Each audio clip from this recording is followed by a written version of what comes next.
also want to place it on record that this event is being streamed live apart from the live telecast that'll be coming up a bit later on when we get started in earnest. We'd like to say that this event is being streamed live on GTV Africa on YouTube, and is also on NAS TV on YouTube and Facebook, and also on Representative Deputy Speaker Benjamin Okezie Kalu on Facebook. We welcome all of you, very distinguished ladies and gentlemen. I'm sure that Honorable Ogara has been recognized, Member House of Representatives representing Lagos. Have you been recognized yet, ma'am? If you have, then we'd like to appreciate you. Okanga, Honorable Philip Agbese is also seated here with us. We'd like to appreciate your presence. Honorable Pastor Waive is also here in the house. We'd like to appreciate you. Those are persons I could just pick from the distance where I'm standing, and putting names to their very many faces. It becomes quite a Herculean task in an occasion of this magnitude. May we, at this juncture, announce the arrival of the chief convener of this event. Just as is making his way in here, can we please be upstanding to receive the Speaker of the House of Representatives, Federal Republic of Nigeria, the Right Honorable Abbas Tajuddin, and is being joined by the Deputy President of the Senate, His Excellency Senate Distinguished Senator Barau Jibrin CON, and the Deputy Speaker of the House of Representatives,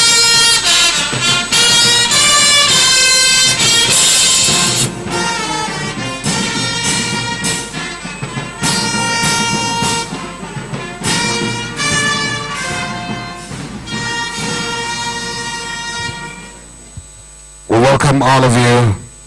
Just as they make their way to their seats, we welcome the Deputy Speaker of the House of Representatives, who also doubles as a Chairman, House of Representatives Committee on Constitution Review, Right Honorable Benjamin Okezie Kalu. We welcome you. The Deputy President of the Senate also doubles as the Chairman, Senate Committee on the Review of the Constitution, His Excellency Distinguished Senator Barau Jibrin CON. We welcome you, sir.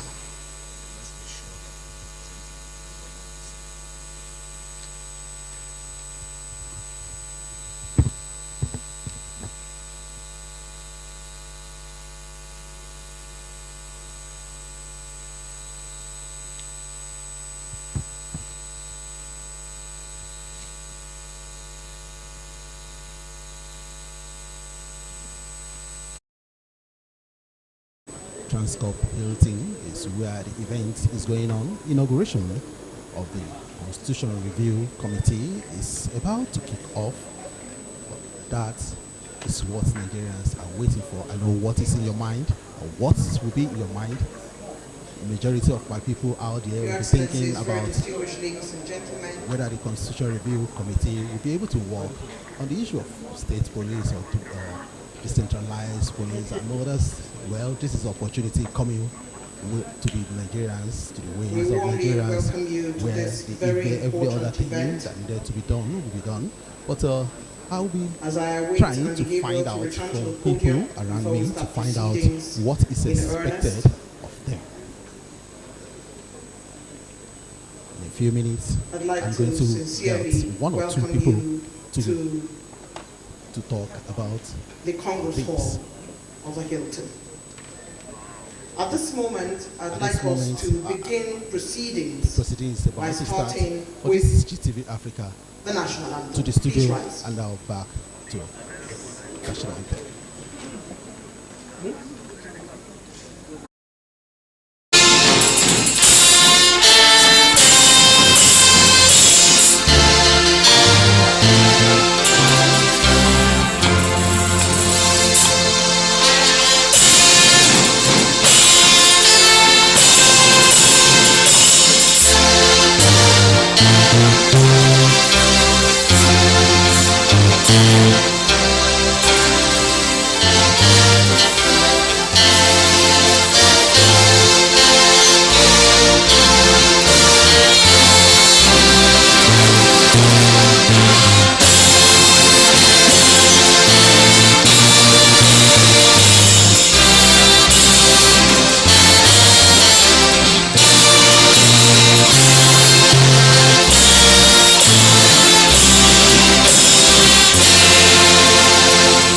Let's remain standing as we take the opening prayer from the National Assembly.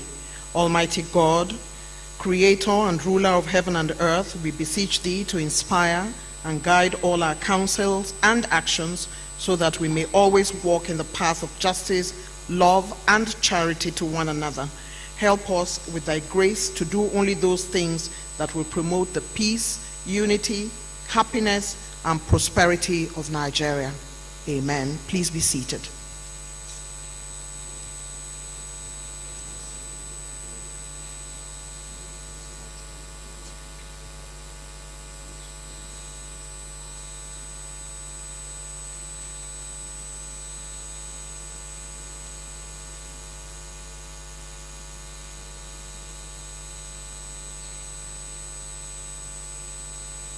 Your Excellency, the Speaker of the House of Representatives, Right Honorable Tajuddin Abbas. Your Excellency, Deputy President of the Senate and Chairman Senate Committee on Constitution Review, Distinguished Senator Barau Jibrin. Your Excellency, the Deputy Speaker and Committee Chair of the Constitution Review Committee, Right Honorable Benjamin Kalu. Excellency, the Secretary to the Government of the Federation, Distinguished Senator George Akume, duly represented.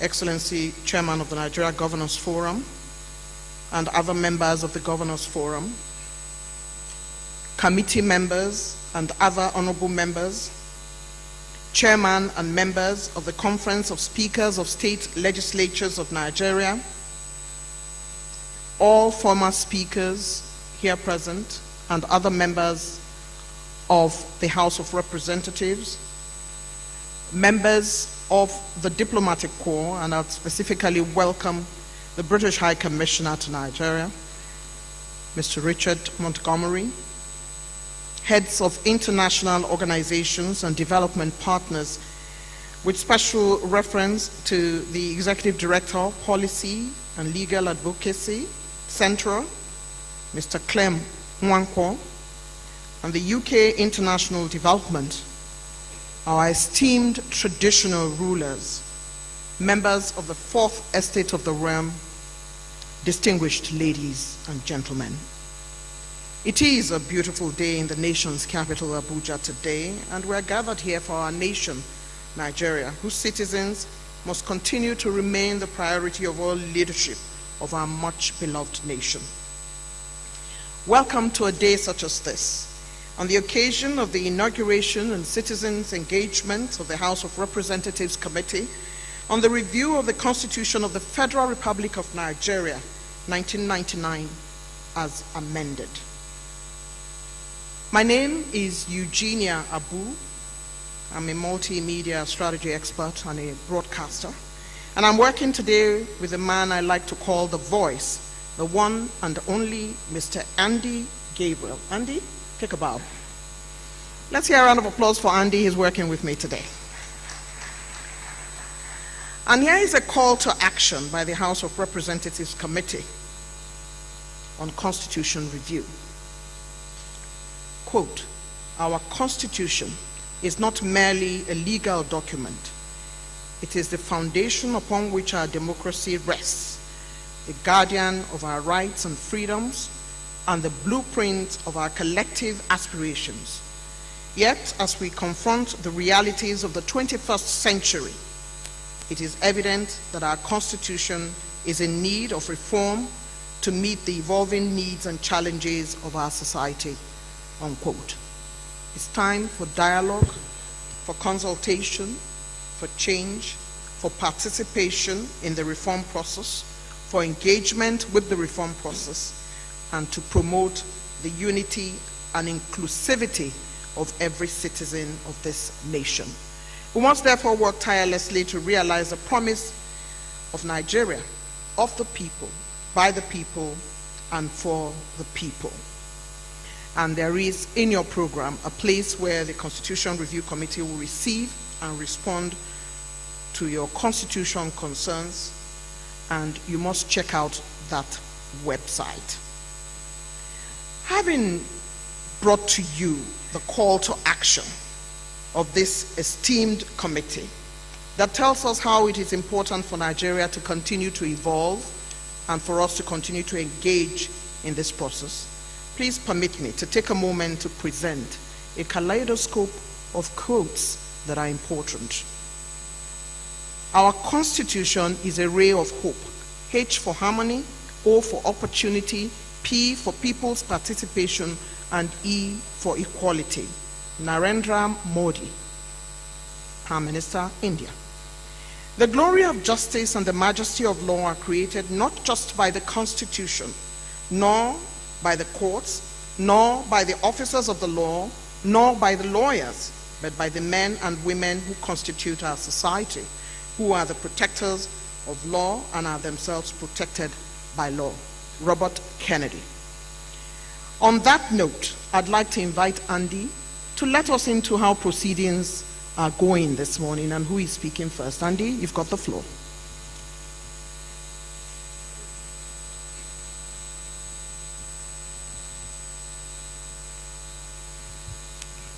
Your Excellency, the Right Honorable Speaker of the House of Representatives, Your Excellency, the Deputy President of the Senate, Your Excellency, the Deputy Speaker of the House of Representatives, permit me to stand on the already established protocol. Just as we move on, the question begging for answer on the minds of very many of us and even those watching from home is, why is the review of the Constitution important? The review of the Constitution helps to establish a model that actually takes to answer yearnings and aspirations of a people, and that is particularly why this is very important.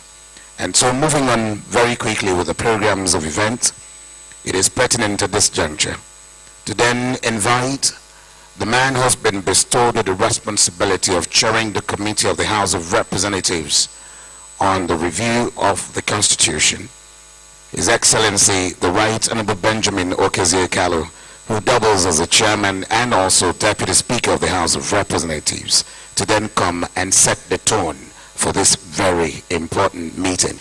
If your hands are not as busy, I'd like that we please give him a very resounding applause as he makes his way to the podium. Your Excellency, the Deputy Speaker, sir.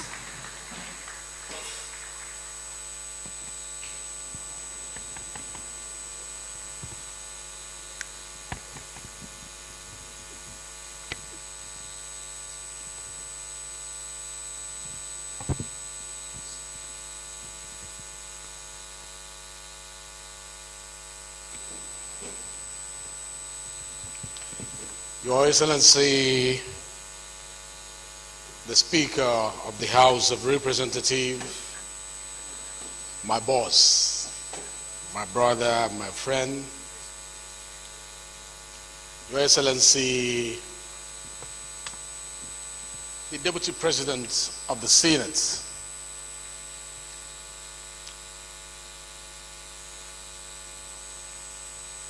the traditional rulers, the diplomatic corps, please permit me to stand on the well-established protocol.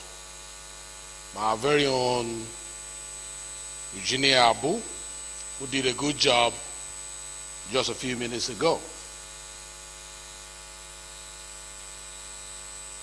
Today marks an important moment in the history of our great nation as we convene for the inauguration and citizen engagement of the House of Representatives Committee on the Review of the Constitution of the Federal Republic of Nigeria, 1999, as amended. Our Constitution, the foundation of our democracy, stands as a testament to our collective aspirations for a just, equitable, and prosperous society. Yet, as we confront the realities of the 21st century, it is incumbent on us to recognize the imperative for constitutional reform to ensure that our laws reflect our people's evolving needs and aspirations. As James Madison, the father of the American Constitution, once eloquently stated, the Constitution of a republic ought to contain within itself provisions for its own improvement as time and circumstance may require.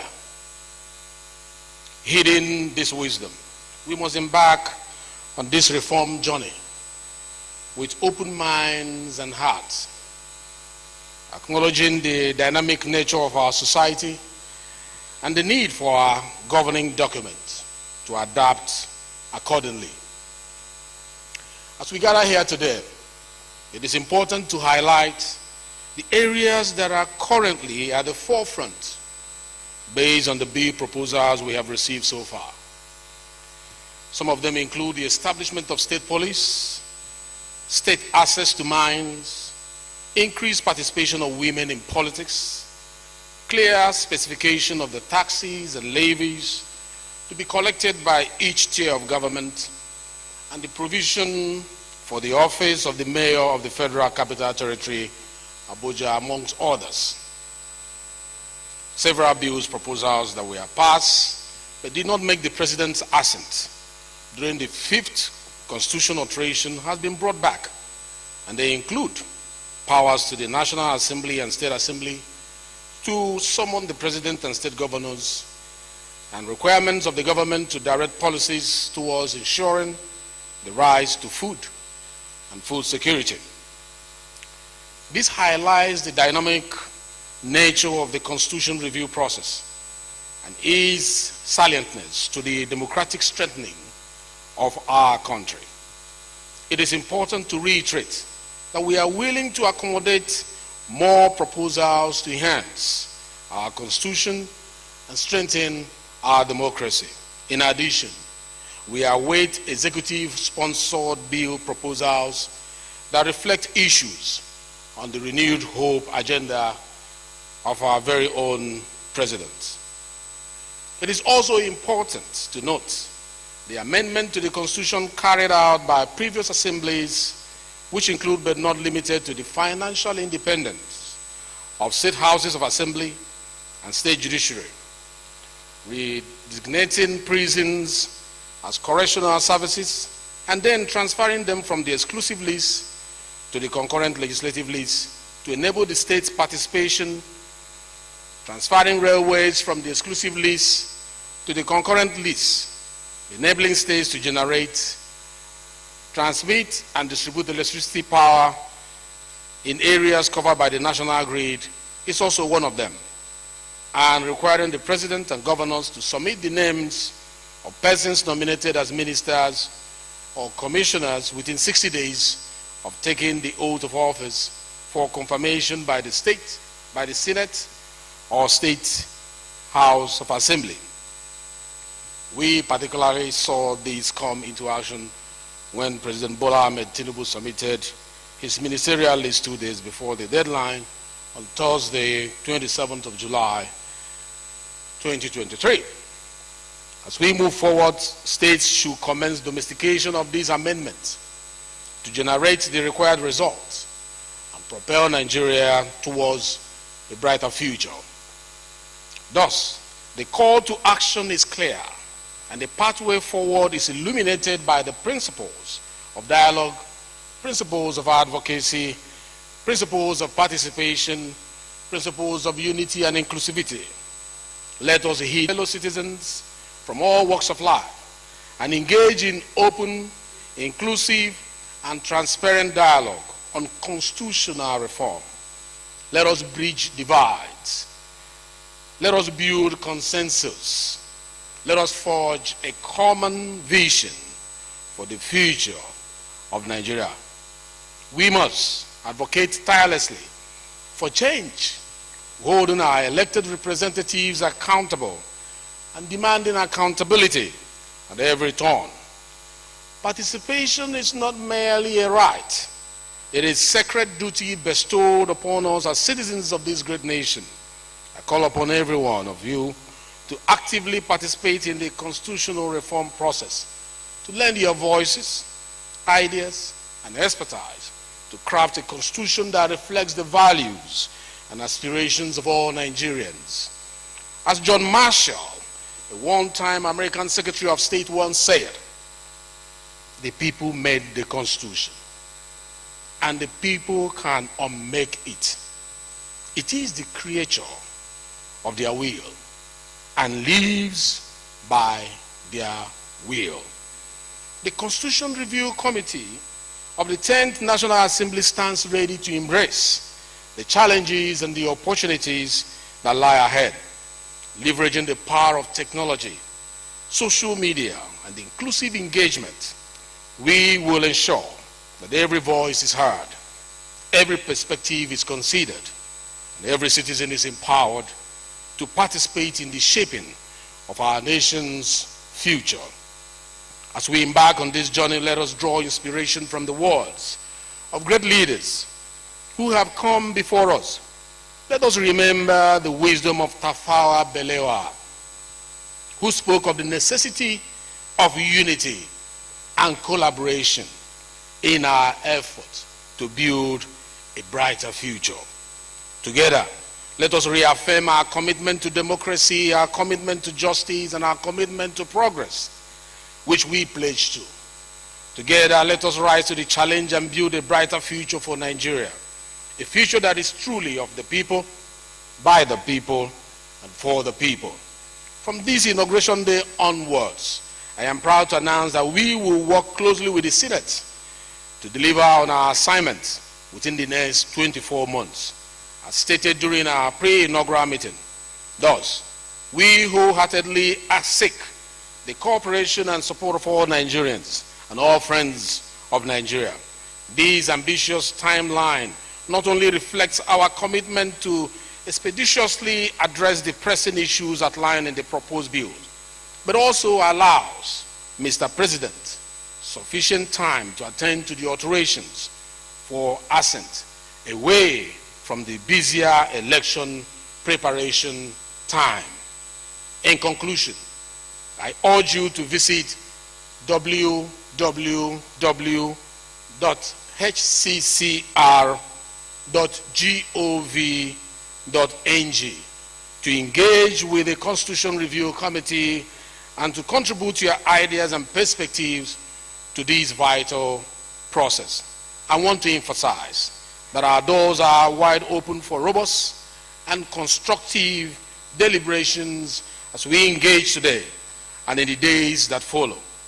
Your input, your insights, your perspectives, they are invaluable as we navigate the path towards constitutional reform. Let us approach this task with open minds and collaborative spirit, knowing that together we can shape a future that reflects the aspirations and the dreams of all Nigerians. Thank you for listening, and may God bless you and bless the Federal Republic of Nigeria.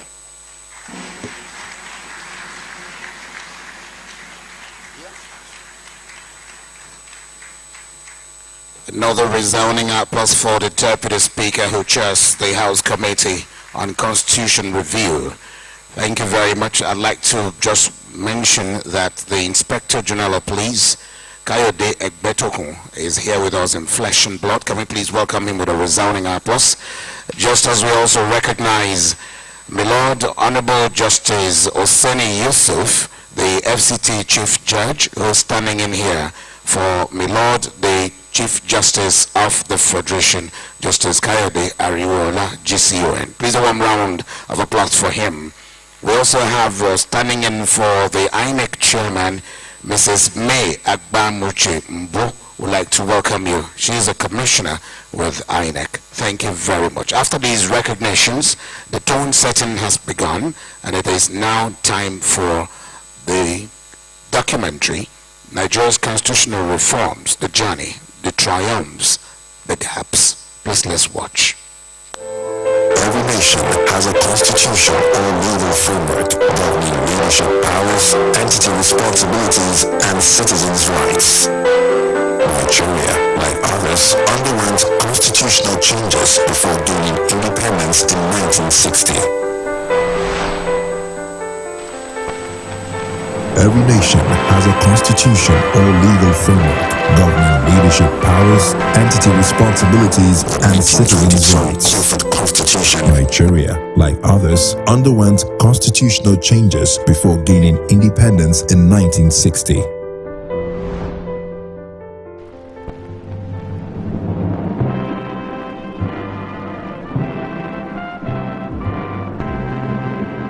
The 1922 Clifford Constitution marked the initial legislative framework in Nigeria's constitutional development. The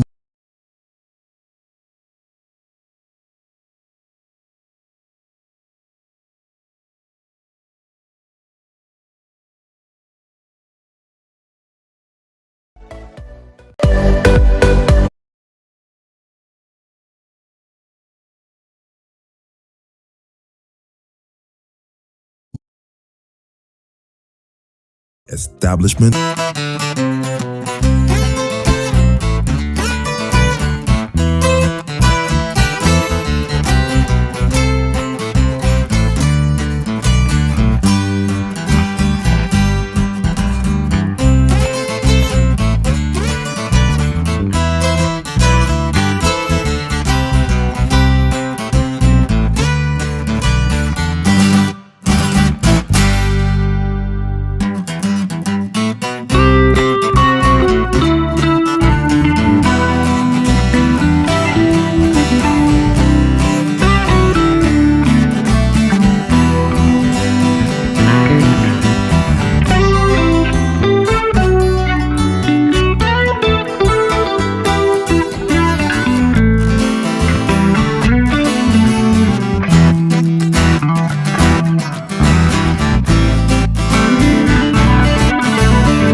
peaked. In 1966, the military seized power, ending the First Republic. Subsequent coups ensued until General Olusegun Obasanjo advocated for civilian rule. In September 1975, Obasanjo convened a 49-member Constituent Assembly to amend the 1963 Constitution, resulting in the 1979 Federal Constitution's drafting and proclamation. Specifically, it established a presidential system, consolidating the roles of head of state and head of government under an executive president.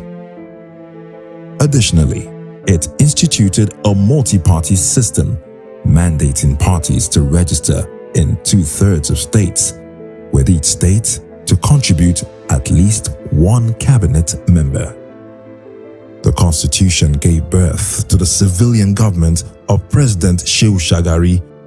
In August 1985, General Ibrahim Babangida sacked the government of General Muhammadu Buhari and choreographed a prolonged period of political transition, culminating in the passage of the 1989 Constitution. Among the provisions of the 1989 Constitution was the introduction of a two-party system with an electoral amendment that discarded the secret ballot system for an option A4 system of voting. Through a national election contested by two political parties, an elected National Assembly existed. In 1999, the country reverted to civilian rule for the first time in over a decade, and a new constitution was imminent. The constitution reversed the two-party system, restoring multi-party democracy. Again, the 1999 constitution provided for a full-time legislature, while recognizing the local government areas as the third tier of government. It, however, provided them with limited autonomy. By the provisions of the 1999 Constitution, many people, including those who are educated rightly, do not understand that constitutional amendment only emanates from the National Assembly, but it does not end there. We've seen very beautiful amendments where National Assembly has proposed and passed, but it was truncated at the Houses of Assembly. Being able to tinker with the Constitution required a lot more consensus than was ordinary. Nigeria is not a monolithic country. The diversity remains strong even to date, and so efforts to or even proposals to amend the Constitution have always faced the challenge of struggle between the different component parts of the country, and sometimes gets contentious. A document that seeks to regulate the organs of state and creates rights for citizens, necessity be not perfect, and therefore it will require alteration now and then. The National Assembly has successfully amended and made landmark changes to our constitution since it was first handed over to Nigeria in 1999.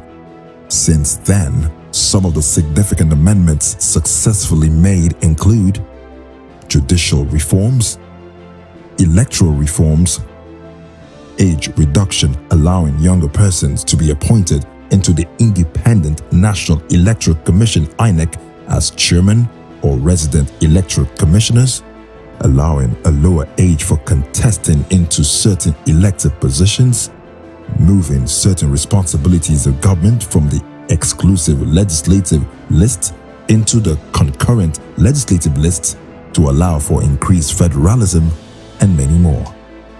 Even the administration of President Goodluck Jonathan favored a holistic change through the convocation of a national constitutional conference to produce a brand new constitution for the nation. His ousting from power by Muhammadu Buhari's APC administration in 2015 ended the life of its recommendations, at least for now. We don't have the spine to face what we need to give this republic to have peace and progress. What do I mean? The obvious gaps or the demerits of the 1999 Constitution have continued to generate controversies, prompting the need for further amendments. There's no static situation when it comes to constitution. So, because whether I like it or not, as times go on, you will find, the necessity for changes to meet with the reality of the particular time frame. As we progress, we find out the gaps and we use laws to fill them. That is why it is important that we, an emerging democracy, emerging constitutional democracy, always go back to the Constitution to fine-tune, to prune, to add, to withdraw. So that at the end of the day, the ground norm will be a reflection, a mirror of the needs, of the wishes of the people it's meant for. Nigerians seek constitutional reform to address key issues like establishing state police, transitioning to a parliamentary system, passing the gender bill, unbundling INEC, and enacting fundamental electoral reforms. We are not here on the frolic of our own. We are here because people, the constituents, asked us to be here. And we are here to be their eyes. We are here to be their voices and to be their ears. So what the people have heard is what we will reflect. Because that's what we will hear. What the people have seen that suits them better is what we're going to reflect. So if decentralization, unbundling of governance at the center to enable the real definition of federalism to be highlighted, that is what the parliament is going to do. With the inauguration of the 10th National Assembly House of Representatives Committee on Constitutional Amendment, headed by the Deputy Speaker of the House of Representatives, Right Honorable Benjamin Kalu, the race begins again for another round of effort to perfect the federal constitution and produce a better constitution for a prosperous, united, and egalitarian 20th Nigeria. Has joined us. We thank you for coming. We have Chigudo S. Ahmed, Clerk, House of Representatives, Kogi State, who is here with us. Right Honorable Udeme Otong, Speaker Akwa Ibom, and the APC National Chairman is represented today by the National Secretary, Senator Dr. Ajibola Bashiru. We also are aware that we have the global diaspora represented here with us. As we heard earlier in the speech of the Right Honorable Deputy Speaker of the House of Representatives, our Constitution should strengthen our democracy. Let us forge a common vision for the future of Nigeria. These are words that are on marble, and they are pretty critical to the work that is at hand. But before we go into discussions and before we begin to engage, and the Right Honorable Deputy Speaker has given us the site where we should go to, and that site has been well mentioned by him, let me quickly say that it's important to me that women are represented everywhere that we are. So I'd like to greet and salute Honorable Onanuga, who is here with us. It's good to see you. Welcome. She is the Deputy Majority Whip. Welcome. At this point, it is important for us to call on someone whose intellectual ability galvanizes the very essence of this inauguration committee today. And we would like to hear goodwill messages, and I'd like to invite my brother and friend, Executive Director, Policy and Legal Advocacy Center, PLAC, Mr. Clement Nwankwo Esquire, who is making his way to the podium, and I ask you to encourage him. It's a long walk. Thank you very much. Thanks a lot, Eugenia.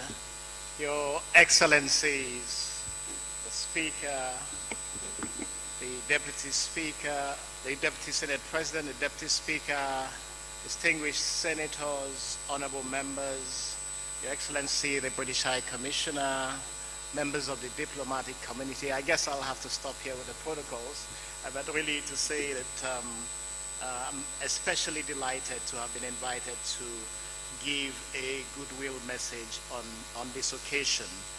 I would like to congratulate the House of Representatives, indeed the National Assembly. I do see the Deputy Senate President who chairs the committee in the Senate. Your Excellency, we will continue to work together. But really to say that the National Assembly has clearly shown by this event, and hopefully in the coming months and as we go ahead, that there will be an inclusive participatory process, and the presence of civil society groups here in this room is quite good evidence of it. The National Assembly has incrementally amended and altered the Constitution since 2010, and several landmark alterations to the Constitution have happened. These are very important and sit against the context of lots of Nigerians who question how this Constitution came about. But we do know that there is a National Assembly, there are state legislatures, there is a government, and what is prescribed in the Constitution is a procedure to alter the Constitution. And the National Assembly has been doing this since 2010, making very critical amendments in various areas that His Excellency the Deputy Speaker has already outlined. I think what is so very important when you look at the title, or you look at what is on the banner there, is that these efforts are coming from the Senate, which is no less the People's House, but certainly the People's House, which is the House of Representatives, and the fact that we have seen the National Assembly at different times try to go to the people. I see His Excellency, the former Deputy Speaker, former Governor of Imo State, Right Honorable Emeka Ihedioha, who introduced in the 7th Assembly the People's Consultations and People's Forum that took us to all the 774 local government areas of this country, listening to Nigerians about what should be included in alterations. And it's something that I am so delighted to see both the Deputy Speaker,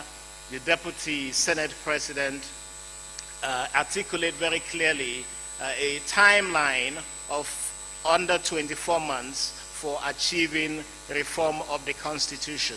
There are still very serious outstanding issues. Local government reforms remains a major issue in this country, that local governments are subjugated to states and not allowed to deliver on development that is promised when local government reforms happen in this country. We're yet to get those reforms. There is a new debate today about nature of policing. Some say state police. We have to address how this country can be very well policed and how we can deliver on security to our people, such that we do not, in creating state police, hand over the present deficiencies with policing from the national right down to state levels. A state police controlled by governors would not help with our national security. They could, in fact, endanger human rights if we do not clearly define the nature of policing that we are discussing when we talk of state police. There are still outstanding other issues: devolution of powers, electoral reform, and our sister Eugenia talked about women. The special seats for women bill, Your Excellencies, are still pending in the National Assembly. We cannot have a situation where we have just about 16 or 13 women in the House of Representatives and only 4 senators. This is not speaking well of Nigeria at all. If we have a 469-member National Assembly and we have under 30 of these members just women, I think that if the National Assembly was to make a huge statement about this reform, it must clearly define for Nigerians how we can harness the effectiveness and resource that women possess as about equal number of population. So it is something that the National Assembly must consider. Your Excellency Deputy Senate President, Your Excellency the Deputy Speaker, how we can make special constitutional provisions to allow for greater representation of women in elective offices proportionate to their population. So there's quite a lot to go ahead with, but I also urge my colleagues in civil society, and I'm quite delighted that a lot of us are here in this room, to engage with this process. The Deputy Speaker has outlined the website that this is, a lot of information is going to be available on. We will, as civil society, engage with the process and hope that this would give us very meaningful returns and reforms within the time frame already identified. I thank so very much the British High Commissioner who is here for the support of the Foreign, Commonwealth and Development Office over this initiative. The British FCDO has supported constitution reforms in Nigeria since 2010, working with PLAC at the National Assembly. We will continue to give every support to both the work that is being done by the Deputy Speaker and the Deputy Senate President with respect to constitution reform in the 10th National Assembly. Your Excellencies, traditional rulers, distinguished ladies and gentlemen, thank you so much for this opportunity to speak. Thank you.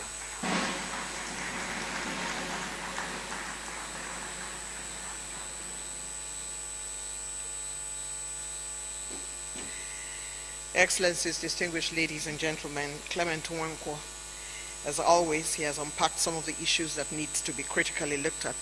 But what was music to my ear was effective and plenty of resource that women bring to the table. Isn't that beautiful? It is, because we know that we have great respect for our daughters, mothers, and sisters, and that we know that the resource that Nigerian women possess is brimming and ready to run. We appreciate you, Mr. Clement Nwankwo, and for all the points that you have raised. I'm sure those who need to hear it are listening very critically to you.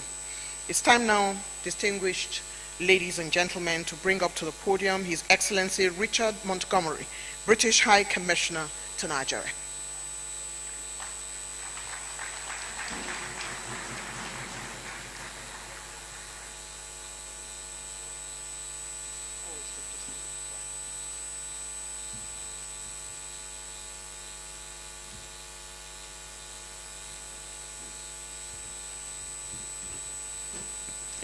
Your Excellencies, good morning. It is still just good morning. Mr. Speaker of the House of Representatives, Deputy President of the Senate, and of course, Deputy Speaker of the House of Representatives, thank you for your speech just now, and of course, representatives of other senior officials here, distinguished senators and honourable members, state representatives, traditional leaders. Please allow me to stand on protocol already observed, and forgive me if I've forgotten any particularly honoured guests. As a foreign diplomat here, getting the protocol wrong is something that we are all nervous about, so please forgive me if I've made a mistake this morning. Look, I feel very privileged to be here with you today as you commence this all-important process of constitutional review and to witness this milestone event. The breadth of stakeholders attending today is notable. The breadth is also a practical demonstration of the rich diversity that makes this nation such a special country. A diversity which has enabled democracy to thrive, including by deploying the conventions established for the Fourth Republic. And I was very interested to see the short historical documentary reminding us of the journey on which this great nation has been on. I believe, and I hope many believe, that diversity is what makes democracy the best way of balancing interests and values across this nation, and makes Nigeria actually an example for the world in the way in which you do this. The UK and His Majesty's government is truly proud of our valued partnership with this country. I hope that many of you have seen, perhaps from the press in recent weeks, that we are seeking to step up our engagement with this country. Just in the last few weeks, we have signed a joint communique on security and defence. We have signed an enhanced partnership on trade and investment. And we see the federal government as tackling some major challenges with bold reforms which deserve more international support.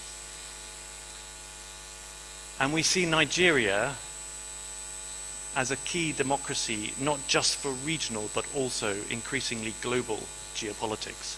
So what this Constitutional Review Committee, what this review does, really matters, and it will be watched across the world.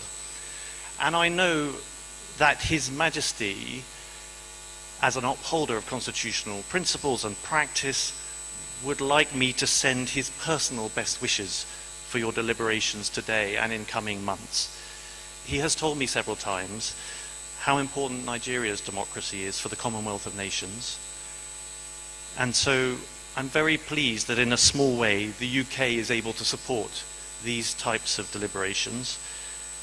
Although, Clement, you were too generous about the role of FCDO, I would like to really emphasize that what we do is support Nigerian experts, such as those in PLAC and other civil society organizations, to provide the research and insight that can help those tasked with debating constitutional issues.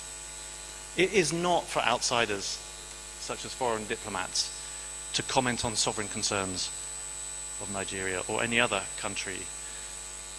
But we can applaud due process and the quality of participation and any such due process.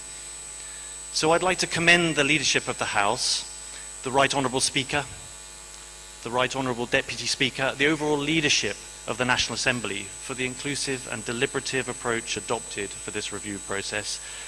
And Right Honourable Deputy Speaker, you said in your speech, this is about bridging divides, it's about building consensus, it's about politics, which is the art of the possible. So as I highlighted by others, I really will be watching carefully some of the important issues before the committee as you undertake your task. As the Right Honourable Deputy Speaker said, and others, the issues include the devolution of powers, the role, the representation, the participation of women, issues enabling local governments to deliver better services for citizens, and many more proposals from different stakeholders deserving of debate, as is often the case. So as a long-term partner, the UK would like to express our goodwill as you work through these issues, and we'll continue to partner when we're invited to do so. And I know that there are other international partners in the room who are also providing various types of support. And I'd just like to say congratulations again to the House of Representatives, to our partner, the Policy and Legal Advocacy Centre, or PLAC, and to all the stakeholders that have come together to make this event a reality. So I wish you all well in your critical work ahead. Thank you very much indeed.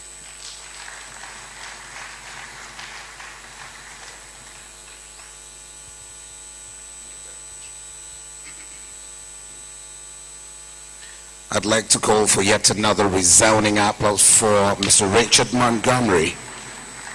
Thank you very much for your charge, and thank you for the enormous support. Let me at this juncture recognize very quickly Your Royal Highness Alhaji Dr. Yahya Abubakar Etsunupe, CFR, and Chairman, Niger State Council of Chiefs. A warm round of applause for him.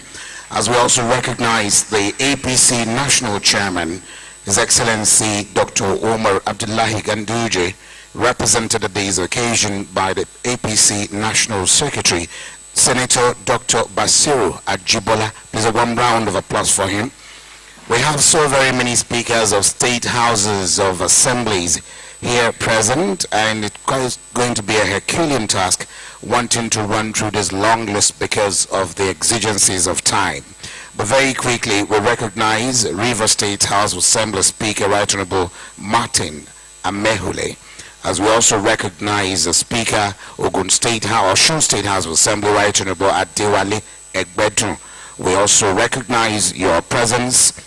A few others that are here, Honorable Haruna Aliyu, Jigawa State, Right Honorable Nasir Yahya, Dara Katsina State, Right Honorable Tokur Bala Bodinga, Sokoto State, Right Honorable Engineer Danladi Yakubu Salihu, Kwara State, and Right Honorable Adeoye Aribasoye, Ekiti State.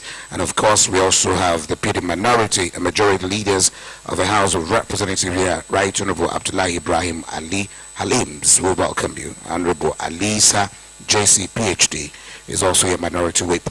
We keep these recognitions at bay as we move on very quickly, and I also want to please join other speakers who are going to be invited to come speak on this podium to please restrict themselves to the 3 minutes allotted, and please, as much as possible, skip protocol so we can move on with the speed that this occasion deserves. It is at this point that I want to yield the podium to the Chairman Conference of Speakers of State Legislatures of Nigeria, the Speaker of your State House of Assembly, the Right Honorable Adebo E. Ogundoyin. Please come forward, take your 3 minutes. Can we please welcome him with a resounding applause as well?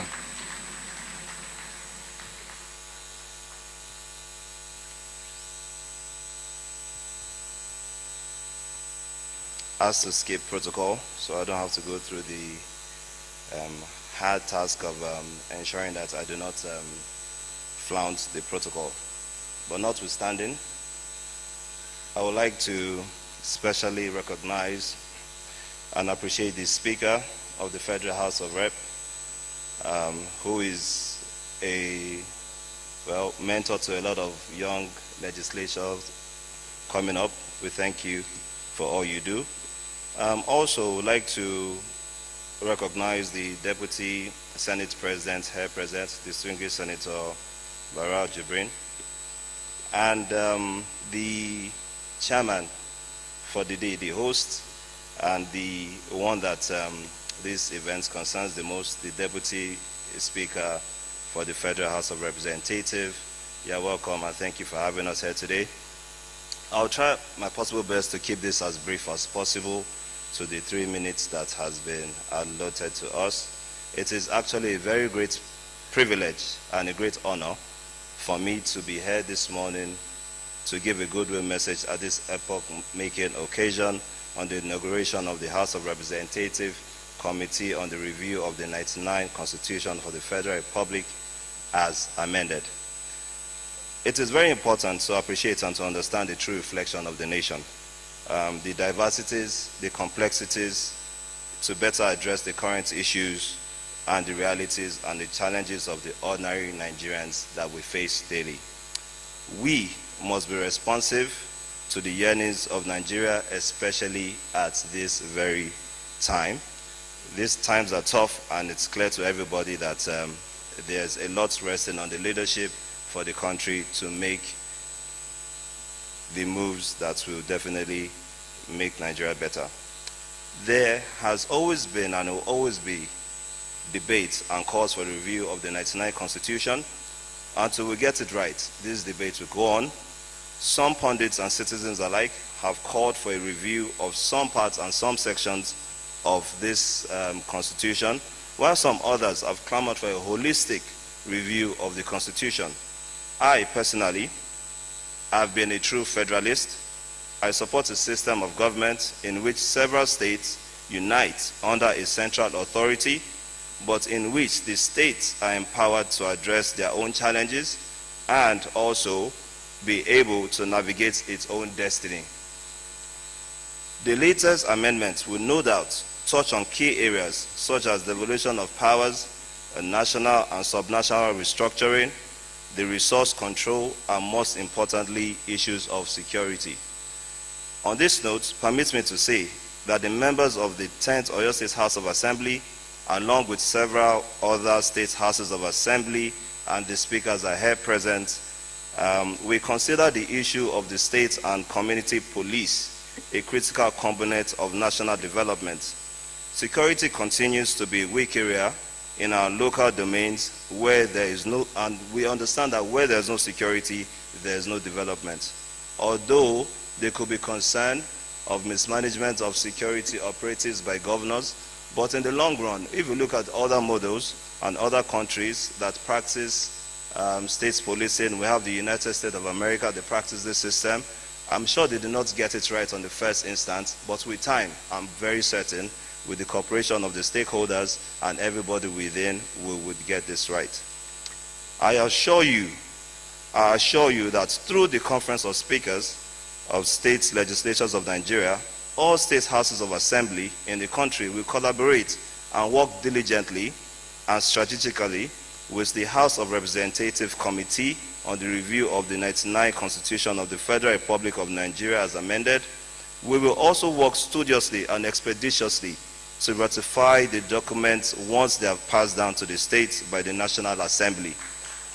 I also would like to especially commend this particular committee for taking a proactive measure of starting this constitutional review in such manner in which they have also incorporated the state actors, be it the Conference of the Speakers of State Legislatures and also the executive arm of government and the subnational level. Thank you for this, because in the last time, although we were able to make progress, but it came late and down to the wire. But we believe that this time around, starting early enough, will give us ample time for us to consider the amendments in good timing. It is also important for me to congratulate members of the Constitutional Review Committee and to recognize and appreciate the task before them as important and critical. I wish us all success in the task of aggregating the people's voices by public hearings, public opinions, consultations and engagements, which are all aimed at having a review that will further help in strengthening our democratic ideas and promoting true federalism. As I end this goodwill message, let us know that the task before all of us, we are all stakeholders in this. It is a huge responsibility, but with the sincerity of purpose, synergy, and patriotism, outstanding results in terms of review of this amendment will definitely be achieved. Thank you all for your time and attention. God bless us all, and God bless the Federal Republic of Nigeria. Thank you.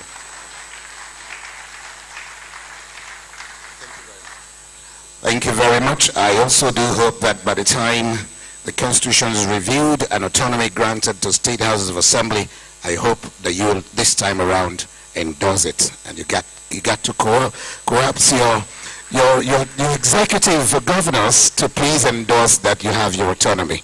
I thank you. Moving on very quickly, Your Excellencies, very distinguished ladies and gentlemen, it is the turn of the Honorable Minister of Justice and Attorney General of the Federation, Honorable Lateef Fagbemi, SAN, I beg your pardon, who is ably represented here this afternoon to please come, represented by Fernandez Marcus Obiene, Special Assistant to President Bola Tinubu on Justice Sector Reform, to please come forward and deliver the goodwill of the Honorable Minister of Justice and Attorney General of the Federation. If you're here, you have 3 minutes, and please, I also crave an indulgence to skip protocol and go straight to delivering his goodwill. Please, a warm round of applause for the representative of the Attorney General.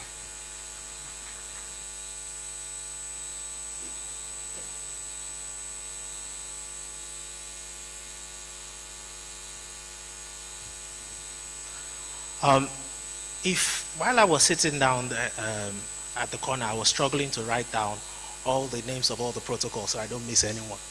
So in that wise, I'm grateful to the MC for excusing me so I don't have to go through the protocol.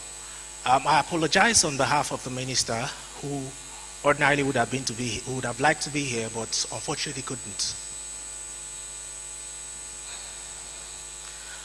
It is with great pride that I, on behalf of the Attorney General and the Minister for Justice,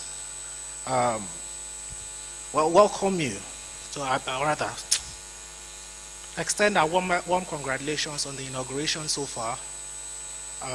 This committee is embarking on a momentous journey, entrusted with the crucial task of reviewing and potentially shaping the future and direction of our beloved nation. The Nigerian Constitution, a symbol of our democratic value, deserves ongoing evaluation and adaptation to best serve the evolving needs of our society. Given the caliber of people who are in the committee, there is great confidence that the committee will be successful. It appears from what we have seen that there is a commitment to inclusive engagement, transparent dialogue, and upholding core values of the Constitution. In that wise, we congratulate everybody, and we hope that these core values continue to guide the committee and every other member during the process of the constitutional review. The Ministry of Justice stands firmly in support of the committee and is ready to offer any assistance needed throughout the critical process, including working together with relevant stakeholders to ensure that bills that reflect the renewed hope agenda of His Excellency, the President of the Federal Republic of Nigeria, as well as the collective will of the Nigerian people, are presented. Quoting the Honorable Speaker of the House of Rep, together we can create a future that reflects the dreams and aspirations of Nigerians. May your efforts be blessed with wisdom, and may the outcomes of this review serve the best interests of all Nigerians' generation to come. Thank you very much, and good luck.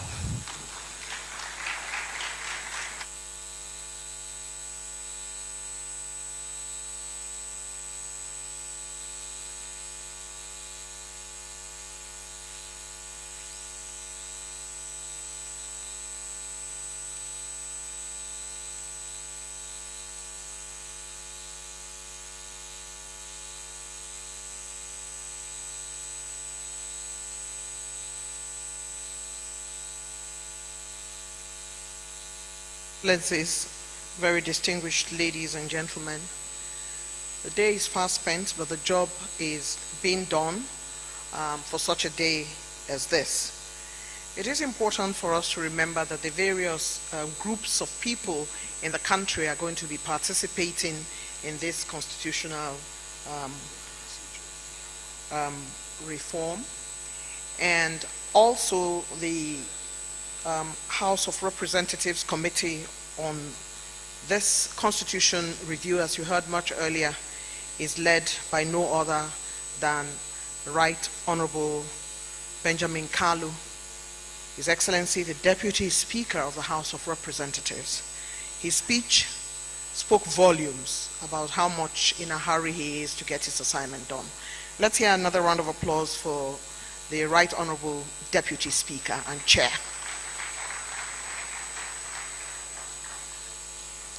I'd like to say, like I mentioned earlier, that all the various facets of society are involved, and the Right Honorable Deputy Speaker has invited us all to put our hands on the table and join him in the work ahead. And some of those persons that would be part of that engagement are here with us today. Help me welcome the President of the Nigeria Bar Association, Mr. YC Mekyeo, SAN. Mr. Olawale Fakbohunda, former Attorney General, Ekiti State, and Chairman, Law Reform Committee, NBA. Your Excellencies, distinguished ladies and gentlemen, permit me to welcome to the podium the representative of His Lordship, Olukayode Ariwola, who is represented by the Chief Judge, FCT, Honorable Justice Hussaini Yusuf.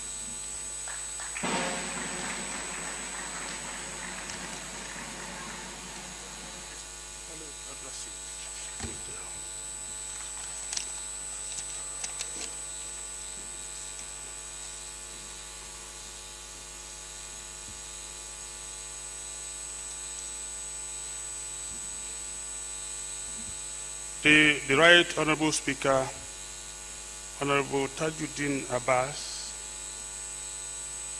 the Deputy Senate President, distinguished Senator Jibrin Berau, the Deputy Speaker, House of Representatives and Chairman Constitution Review Committee, Honorable Benjamin Kalu, very distinguished members of the Constitutional Review Committee, our very revered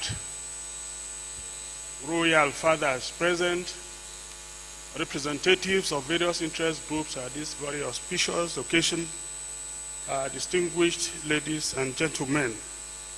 It is the message of the Honorable, the Chief Justice of Nigeria, that I should apologize that he's unable to attend this important event because he's currently administering oath of office to the newly appointed justices of the Supreme Court. He has therefore, requested me to congratulate the committee, to wish the committee well, and to offer prayerful wishes for a very successful outing on the assignment. Now his speech, which he wrote himself, is like this. It is an honor to be amongst lawmakers determined to provide a platform for a representative and inclusive national dialogue, where relevant stakeholders make input towards an acceptable constitutional amendment, the outcomes that serve the interest of the public, the national integration, security and welfare of the people, economic prosperity, and the cause of justice without any form of discrimination. It will be recalled that this great House of Representatives and its Senate counterpart worked cooperatively with the executive arm of government between 2010 and 2023, 13 years in number, 5 times on constitutional review effort that gave birth to the first to the 5th constitutional alterations, with a total of 24 Amendment Acts passed into law. On this note, permit me to draw your attention to Section 14, Sub 2B and C of the Constitution. Sub B says, and I quote, "The security and welfare of the people shall be the primary purpose of government. And C is to the effect that the participation by the people in their government shall be ensured in accordance with the provisions of the Constitution. End of quote. There is no doubting that the committee and the National Assembly has embarked on a very onerous task, but I do not have doubt in my mind that as difficult as it is, the quality of members of the committee and the determination which appears to have been put in place gives me assurance that at the end of the day, the assignment will be a huge success. Finally, I wish the members of this committee a very fruitful deliberations and a successful constitutional review exercise that is beneficial to all Nigerians and for our collective survival as a nation and people. I'd like to thank you all for listening. Honorable Justice Olu Kayode Aluola, GCON.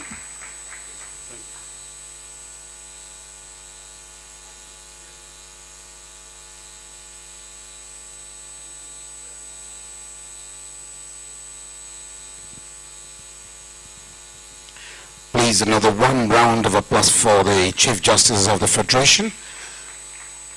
Speaking through the Chief Judge, Abuja, we thank you.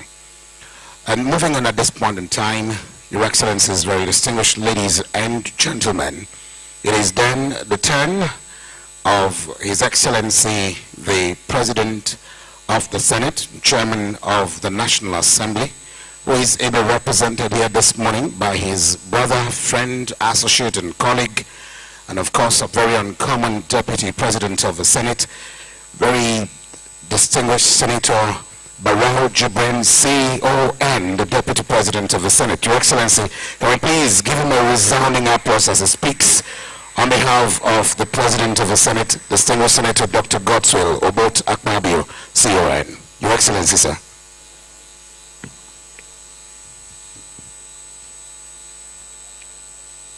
Your Excellency, the Speaker of the House of Representatives, Right Honorable Tajin Abbas, PhD, Your Excellency, Deputy Speaker of the House of Representatives and Chairman of the House Committee on the Review of the Constitution, Right Honorable Benjamin Okezi Kalu, the leadership of the National Assembly, distinguished senators and members of the House of Representatives that are here, the chairman of our party, the All Progressive Congress, His Excellency Abdullah Ganduje, who is represented by the Secretary of the party, a former Senator, Senator Ajibola Bashir, representative of the Secretary of the Government of the Federation, the Chairman, Conference of Speakers of Nigeria, representative of Chief Justice of Nigeria, former presiding officers of the National Assembly, I can see former deputy speakers of the House of Representatives are here, the British High Commissioner to Nigeria, clerk to the National Assembly, the Inspector General of Police, our Royal Highness, the Royal Highness Esu Nupe, our revered father, and other traditional rulers that are here, the Executive Director, Policy and Legal Advocacy Center, PLAC, Mr. Clement Nwanko, invited guests, ladies and gentlemen. I had wanted to be here on my personal capacity in order to tell how ready we are, the Senate Committee on the Review of the Constitution, which I chair, how ready we are in our quest to make sure that we have a seamless constitutional review exercise with our counterparts in the House of Representatives. But the plan as well was also for Senate President to be here personally. But he's currently engaged in an official duty somewhere. So I am here on his behalf. I'm standing for him. And as such, I'm going to read his speech instead of reading mine. Otherwise, I would have read mine, then go ahead to have him read his, but it's unfortunate that he's not here. But I'm standing for him. His speech goes as follows. Having inaugurated the counterpart Senate committee on this very important task of amending the 1999 Constitution, I feel honored to be a special guest of honor for the inauguration of the Committee of the House of Representatives on the same task. As we inaugurate the House Representatives Committee on the amendments of the 1999 Constitution, we are reminded of the profound responsibility that rests upon our shoulders as legislators of the people. This committee's task is not just a matter of legal review, but is a duty to enhance the framework that governs our collective aspirations, rights, and duties as citizens of this great country. It is an important opportunity to reinforce the pillars of democracy, justice, and equity that our nation stands on. The amendments we are set to deliberate upon carry the potential to shape our country's future, to make our governance more inclusive, our institutions more robust, and our society more equitable. It is a testament to our commitment to listening to the voices of our people and ensuring that our Constitution reflects the evolving dynamics of our society. As we embark on this critical endeavor, let us be guided by the principles of transparency, inclusivity, and diligence. Let us engage in discussions with open minds and a spirit of collaboration, recognizing that each perspective brought to the table enriches our collective decision-making process. The task ahead is challenging, yet I have no doubt that this committee, with its diverse expertise and dedication, is more than capable of rising to the occasion. Let us proceed with a clear vision and firm resolve to strengthen the foundations of our democracy for the present and future generations. Now that the committee of both houses have been duly constituted, let us begin the task with every seriousness that it demands and come up with amendments that satisfy the wishes and aspirations of our people. Getting the citizens to speak their minds on the areas of amendments is a great task we must accomplish in this onerous engagement. I wish the committee success over the changes that our work will bring about on our nation. May our efforts contribute to a more just, prosperous, and united Nigeria. Thank you for listening.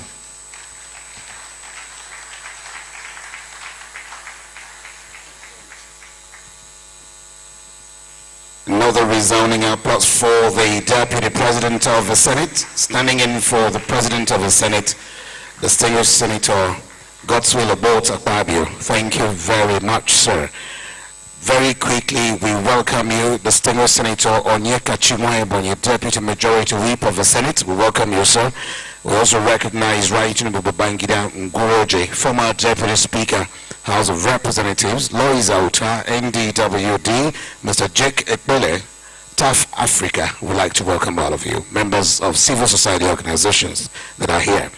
Moving on very quickly, it is then pertinent at this juncture to ask that everyone please be seated, relax, and moment as we take the inaugural lecture. We're moving on very quickly. The inaugural lecture is very important for us to please put pens to paper as we sit down and listen to this inaugural lecture. And this inaugural lecture is going to be delivered by someone who also acted as the lead consultant at the last Constitution Review in the life of the last Senate, and House of Representatives, and of course the Senate of the Federal Republic of Nigeria.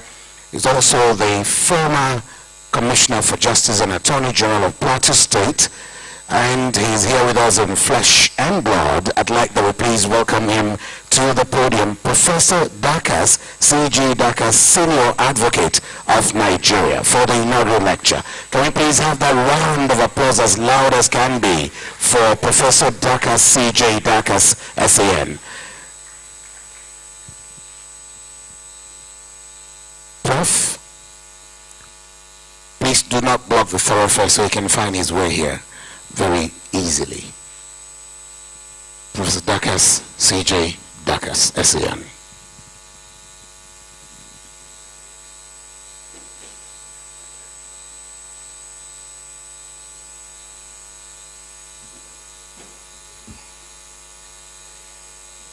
Your Excellencies, distinguished ladies and gentlemen,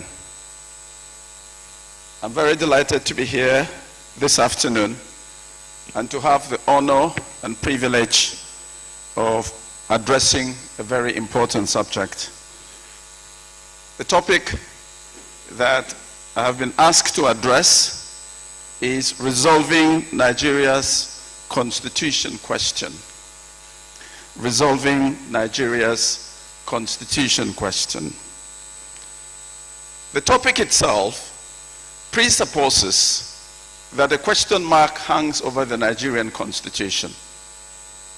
And what then is that question mark? This invariably arises from the preamble to the Nigerian constitution, which states that the constitution was made by we, the people. And for those who are familiar with the context in which the 1999 constitution emerged, the question that invariably arises is whether there is a legitimacy deficit that we confront. There's a great deal of debate about that, and I wouldn't have, unfortunately, the privilege of the time to address that question. But I think what is critical is that, as the Nigerian constitution rightly points out in section 14, subsection 2a, sovereignty belongs to the people of Nigeria, from whom government, through the constitution, derives all its authority and power. And if the Nigerian constitution is made by we, the people, then it becomes imperative that the Nigerian people are front and center, that the Nigerian people are at the heart of Nigeria's constitutional experience. And it also means that in the context of this constitutional amendment exercise, we are conscious of that imperative. In his remarks this morning, the Deputy Speaker of the House of Representatives and Chairman of the House of Representatives Committee on Constitutional Review made a very fundamental clarion call to what he calls bold and decisive action. And it invariably follows that in the context of the exercise that is unfolding, all the mandate bearers must be bold and decisive. So in terms of the question of legitimacy of the Constitution, clearly the reality is that there is a recurring debate about the legitimacy of the Nigerian Constitution, and this has generated contentions, contestations, and clarion calls for amendments. There are those who have argued, for instance, that members of the National Assembly are not competent to make fundamental alterations to the Constitution or to make fundamental changes to its fundamental structures and fundamental principles. There's a great deal of debate about that, and part of the reason why that question arises is that, quite apart from the context in which the Constitution emerged, there is also the fact that the Nigerian Constitution in Section 9 does not address the question of a referendum. This is something that perhaps over the course of time you might need to engage in the context of constitutional amendment. I would like to focus on results, and therefore I'd like to engage the experiences that we have had, especially since 2010, when, as Clement Wanko pointed out, we had the very first alteration exercise. And I've had the privilege of being part of this process at certain points in time, and I'd like to focus on some of the experiences over the course of time. Of course, we're familiar that from 2010 we have had alterations from numbers 1 to the last exercise, which was number 5 alteration. And my expectation is that we will now have a 6th alteration that will be very profound in its outcome. So what are some of the lessons? Because I like to focus on results. What are some of the lessons that we need to learn from the previous exercises so that we have optimal performance? And the very first is the fact that you must be strategic in planning and commence early. And I'm very happy that the Deputy Speaker of the House of Representatives has indicated that you have given yourselves a timeline of 24 months. This is very critical for 3 major reasons. The first is that there might be a number of amendments that have implications for the conduct of the 2027 elections. And the sooner you're over and done with that aspect of the amendment, the easier it is for the Independent National Electoral Commission to better prepare for the 2027 elections. The second reason is that if you don't get over and done with this in good time, the more it drags to the 2027 elections, the more the likelihood that the honorable members and the senators will be looking at every item through a political lens. And the third is that if you drag this to the 2027 elections, the likelihood is that electioneering campaigns now become the order of the day, and you won't have the attention and focus that you need in order to constructively engage the Constitution Amendment exercise. The second, drawing from our experience in previous exercises, and I'm glad again that the Deputy Speaker of the House of Representatives has underscored this fact, is that you need to build consensus. Nigeria is a very diverse country, and it is extremely critical that we build consensus. And as a matter of fact, if you need to amend the Constitution, there are some aspects of the Constitution that require a threshold of 2/3. But there are some of them that require a threshold of 4/5. And so if you don't build consensus in a spirit of give and take, then it will be very difficult for us to achieve our goals. The third lesson is that you must be prepared to walk across party lines. This National Assembly is probably the most diverse in terms of the representation of different political parties. And you must be prepared to walk across party lines, and in doing so, you must focus on the national interest. And focusing on the national interest means that you must be deliberate in avoiding political grandstanding and brinkmanship. I would urge all of you to be driven by the courage of your convictions and in the overarching interest of the Nigerian state. And when it comes to the subject of courage, I often reference the statement attributed to a former senator of the United States, Senator John McCain. And John McCain says that courage is not the absence of fear, but the capacity for action in spite of our fears. Over the course of this exercise, you may be called upon to take bold and decisive action that requires courage and the courage of your convictions. The fourth point is the imperative of stakeholder engagement. And I'm very delighted that part of what we are going to be doing today is citizenship engagement. And engagement is very critical because the people are at the heart of the exercise. And therefore the exercise must be people-centered. You must feel the pulse of the people, and you must give expression to the interest of the people. In this respect, working with your counterparts in the Senate, it will become very critical to engage with civil society, to engage with traditional rulers, some of whom are here, to engage with religious leaders, to engage with the media, to engage with political parties and other critical stakeholders in the Nigerian project. I would like to also say, and this is lesson number 5, strategy is key. Because without strategy, this becomes really an exercise that is not focused. And one of the things that we learned in the course of previous exercises is that you might find that there are a number of bills in respect of which there is consensus, and yet there are others that are very contentious. And what we have learned in previous exercises is that where you have reached consensus in respect of some key issues, you should have separate standalone bills in respect of those issues. Because if you lump them with the very contentious issues, the likelihood is that you pass it in the House of Representatives and you get stuck in the Senate and vice versa, or you pass it in the National Assembly and by the time you get to the state, you are confronted with challenges there, or you are able to get this passed all through these processes, and yet you find that there is a challenge at the level of presidential accent. The 6th lesson is that there must be synergy between the two chambers of the National Assembly.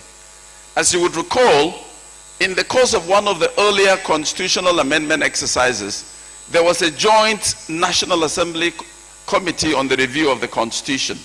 And there were questions about who would chair the session. The Senate said, well, we will chair the session. The House of Representatives said, we will chair the session. And at the end of the day, it took a long time before this was resolved, and we now had co-chairs of the committee.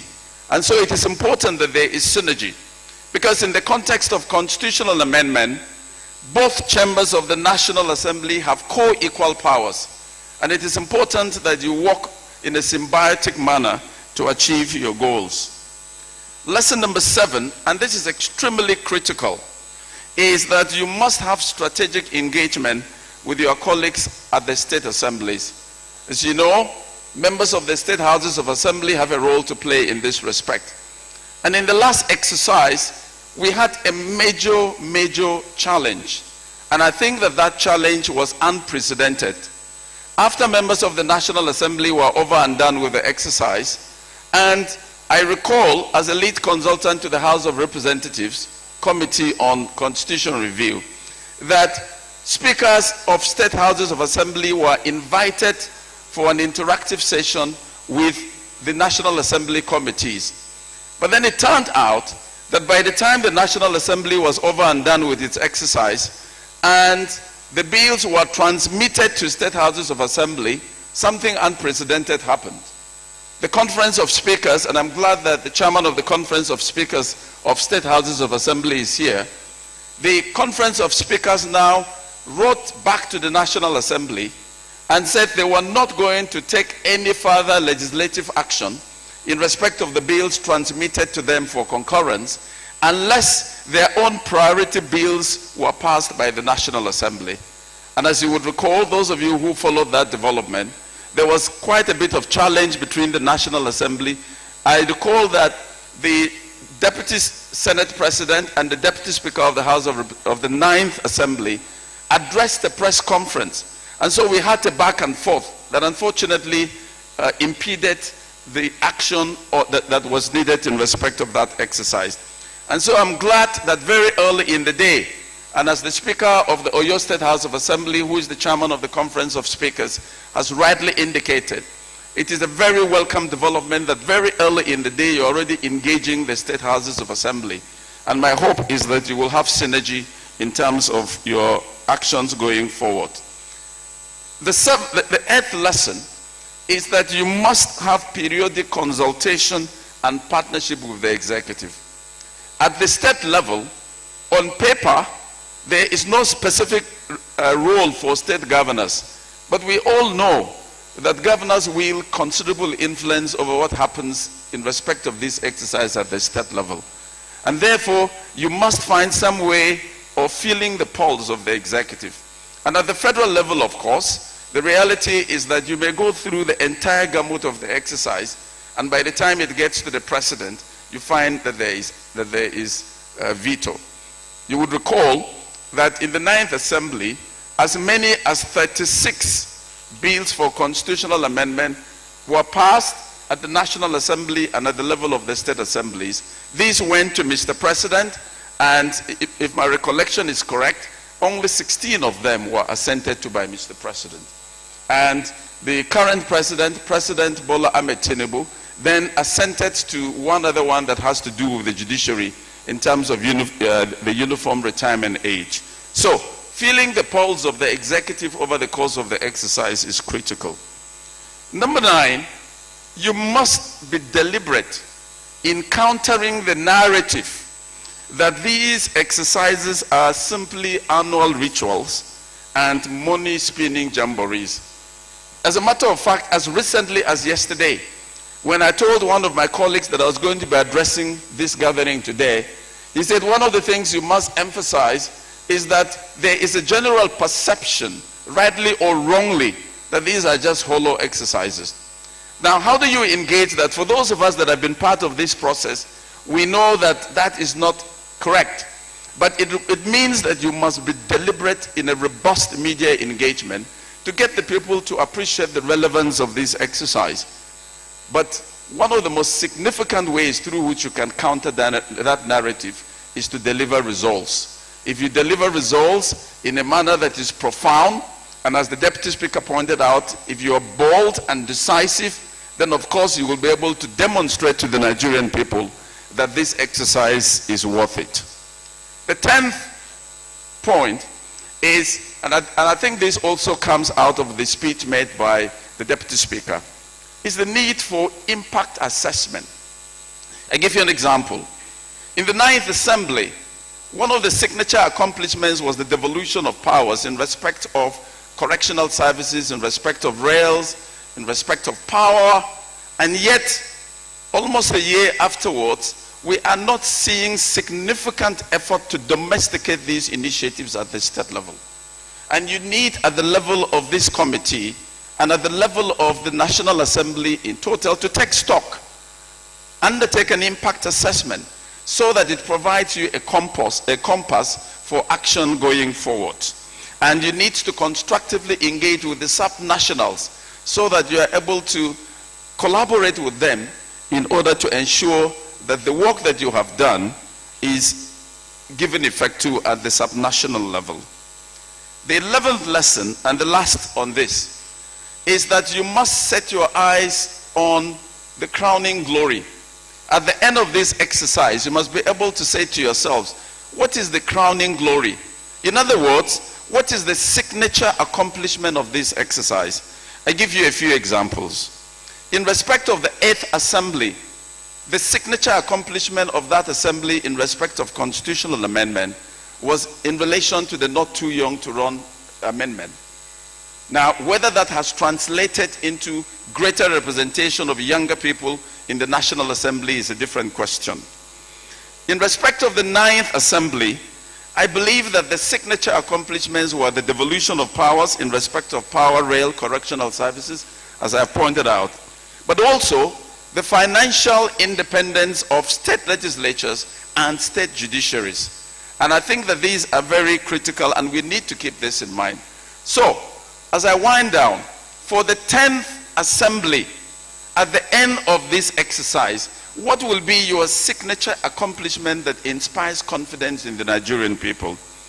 Is it going to be in the area of devolution, of power, of policing power? And I know, for instance, that the Deputy Speaker and some other members of the National Assembly have sponsored a bill on the subject of devolution of policing. Is that going to be your signature accomplishment? I am aware that in the 9th Assembly, this was almost passed. But I recall that when we had a joint meeting of the House of Representatives Committee and the Senate Committee, there was apprehension on the part of members of the National Assembly that there was the likelihood of abuse of the state police by the state governors. And that apprehension truncated this exercise at the National Assembly level. Now here we are, and it turns out that one of the counter demands of the speakers of the state houses of assembly was actually in relation to devolution of policing powers. And we need to find a way of addressing this. If you are able to address this with the profundity that is required, it may well be one of your signature accomplishments. The other issue is the gender mainstreaming bills. I recall that there were at least 3 significant bills that had to do with the question of gender, and Clement Wanko underscored this in his remarks. This is something I would urge you to take a second look at, and it may well be one of your signature accomplishments.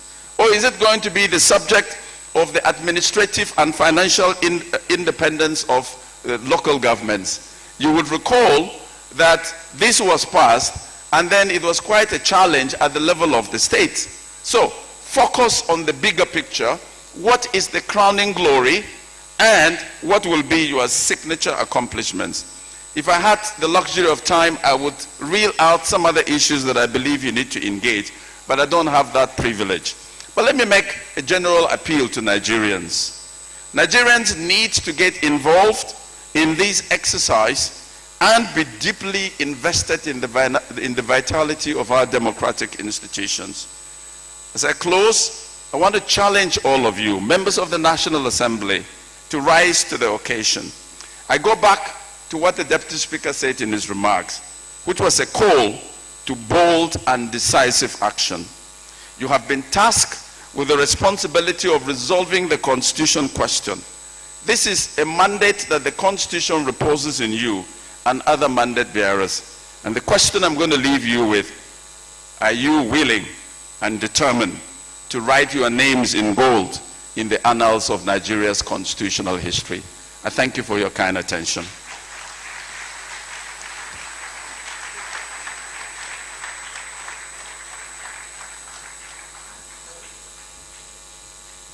Indeed, when you hear a man that knows his onions, it shows, doesn't it?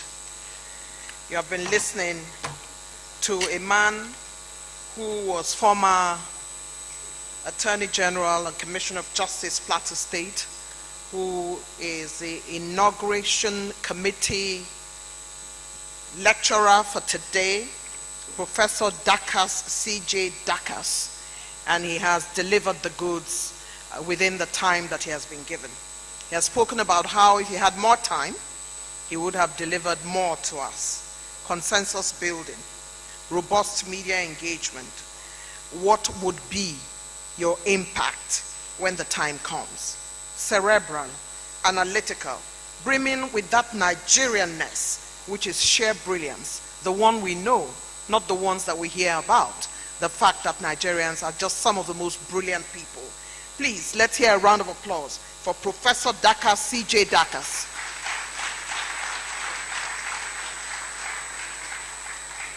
I'd like at this point to salute our esteemed traditional rulers who are still here with us. We thank you, sirs, for being here with us. Civil society organizations, faith-based organizations, who have stayed with us, and our virtual audience. Please be mindful of the citizens' engagement. The citizens' engagement is very key to the entire Constitutional Review Committee. Stakeholders' engagement is important, and this particular citizens' engagement, I'm made to understand by the chairman of the committee, the Deputy Speaker of the House of Representatives, is the first step of the committee's work, and they are looking forward to robust intervention. It is at this time that I would like to invite to speak to us at this event the Speaker of the House of Representatives, Right Honorable Tajuddin Abbas.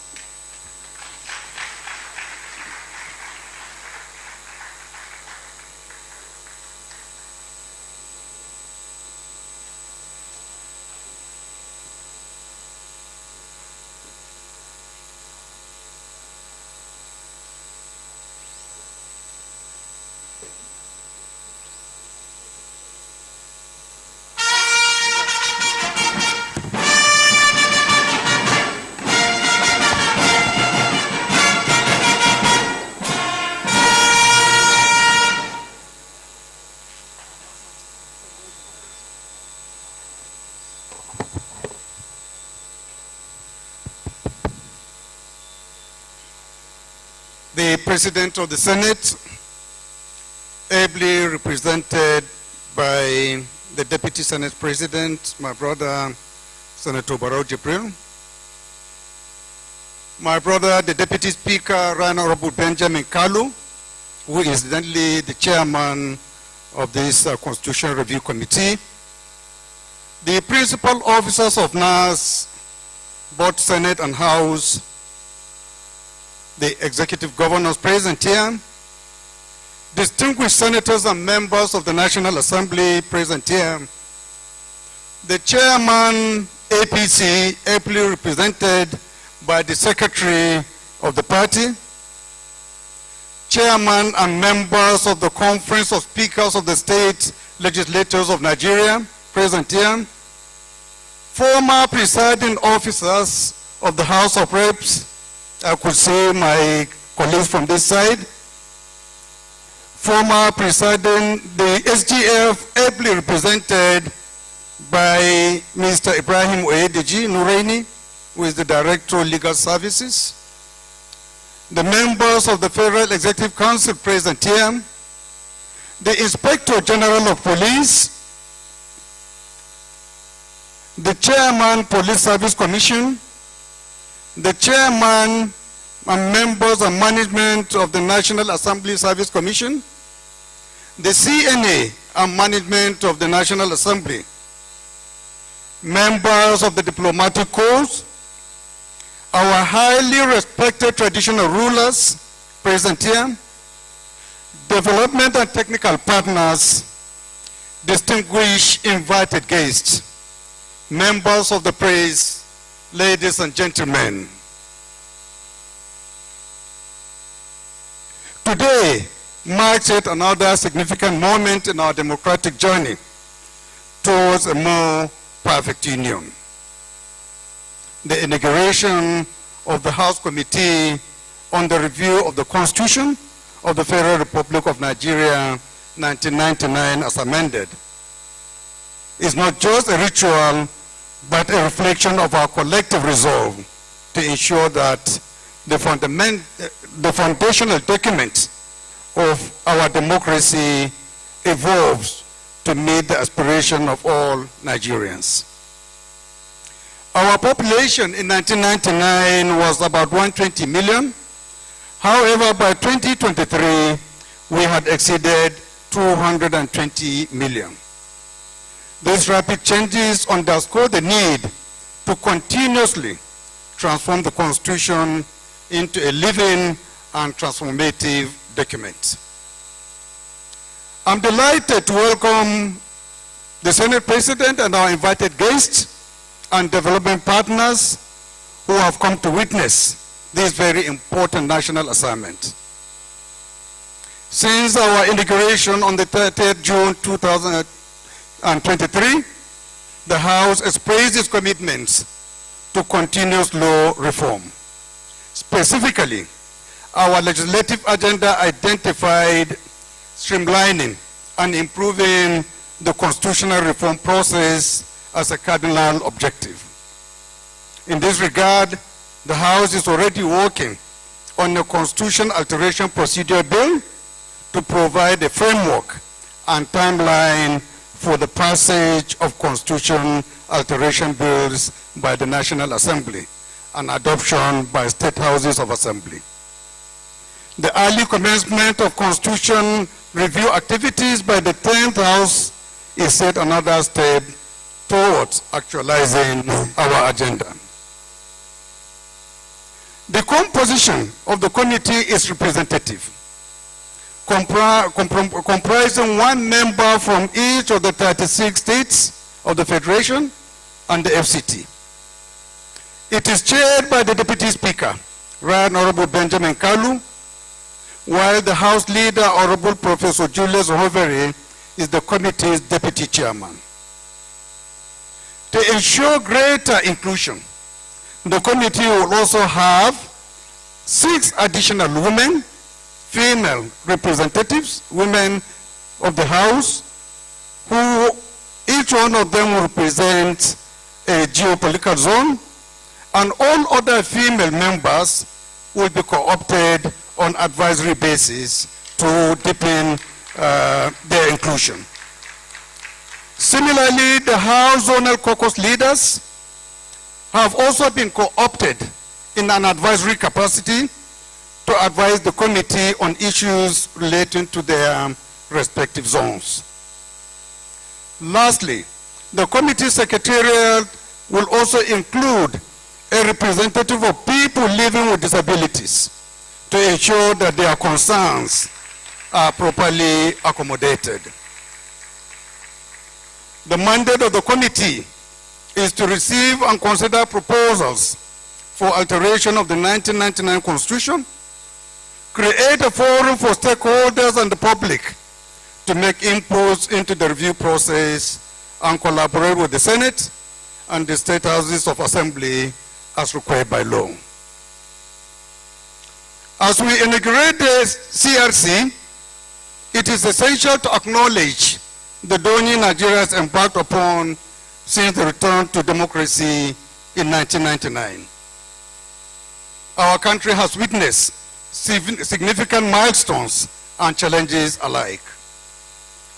Through each phase, our democracy has been tested and is still being challenged. Yet, even after 25 years, it stands resilient, reinforced by our collective belief in the principles of freedom, equality, and justice for all. The 1999 Constitution, as the supreme law of the land, has been the ground norm of our democracy for over 2 decades.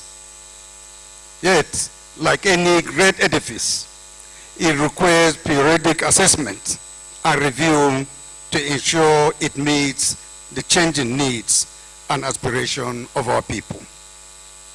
While some citizens argue that the document should be entirely discarded, it is important to remember that democratic consolidation can only be incremental and gradual.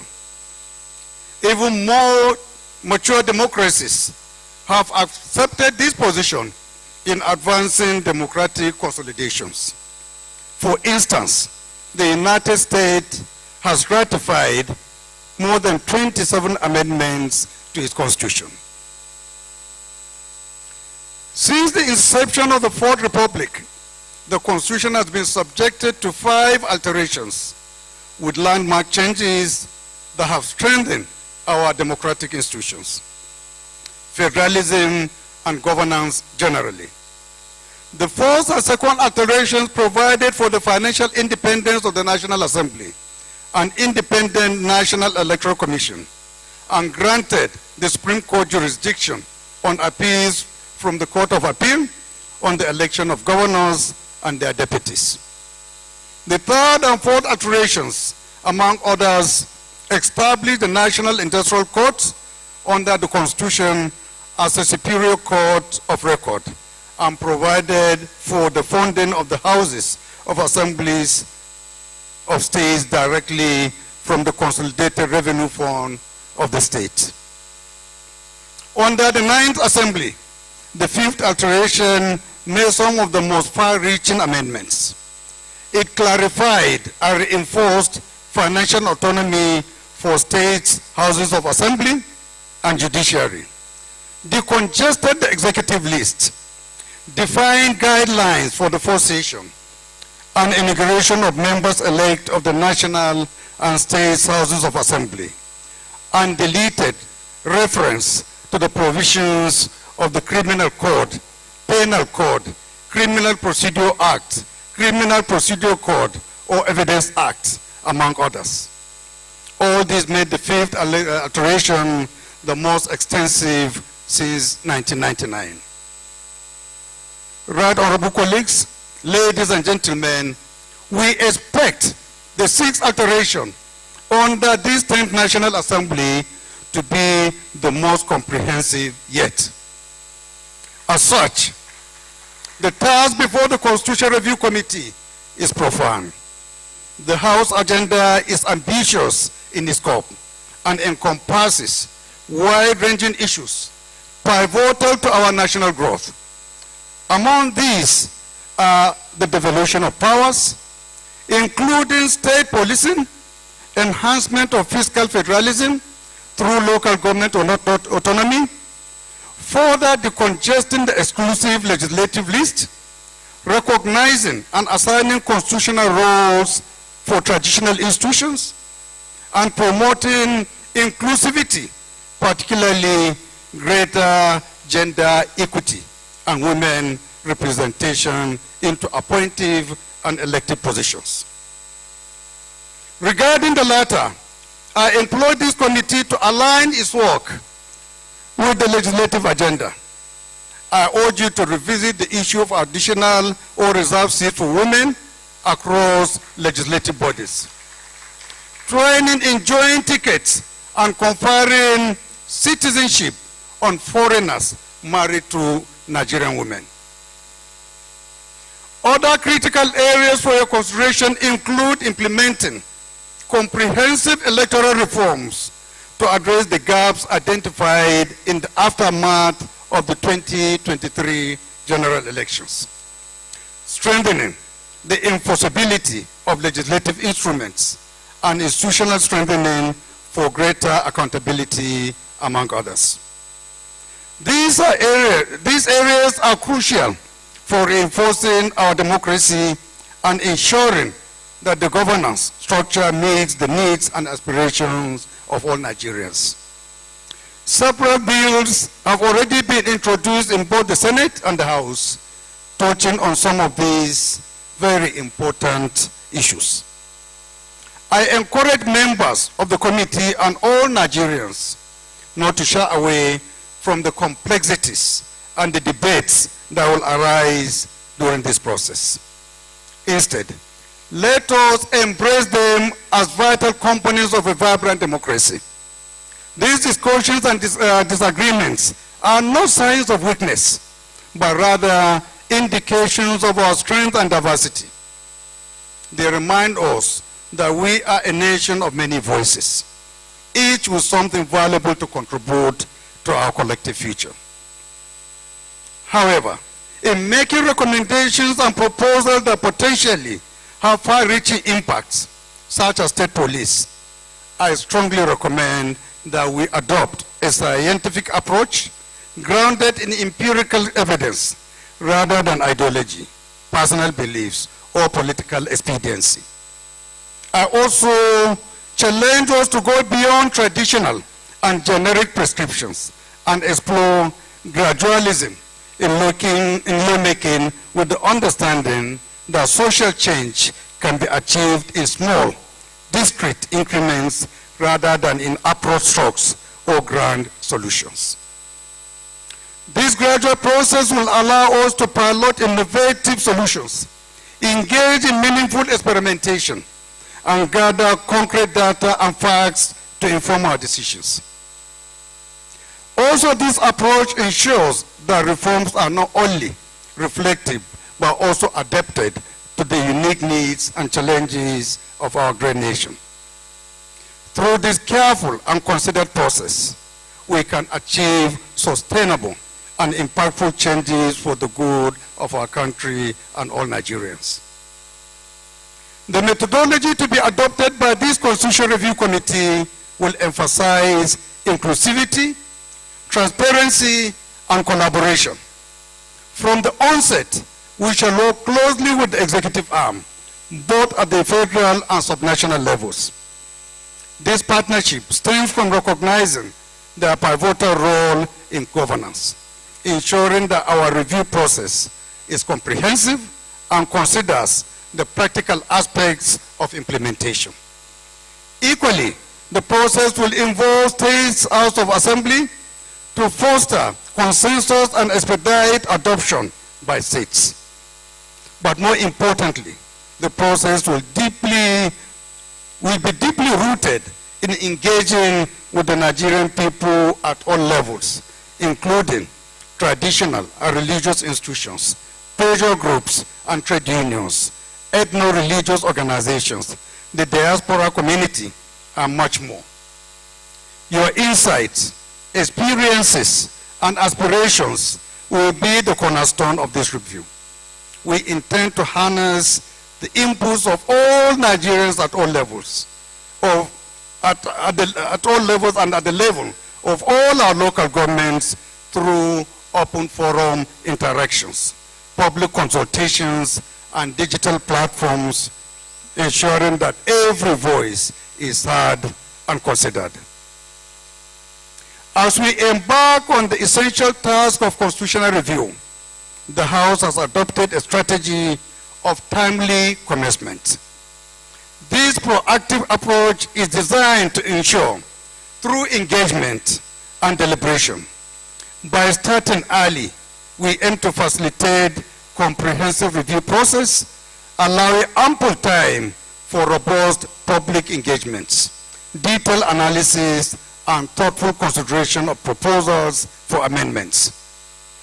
This approach also ensures that the review is concluded in good time and avoids some of the setbacks experienced in the past, occasioned by late commencements.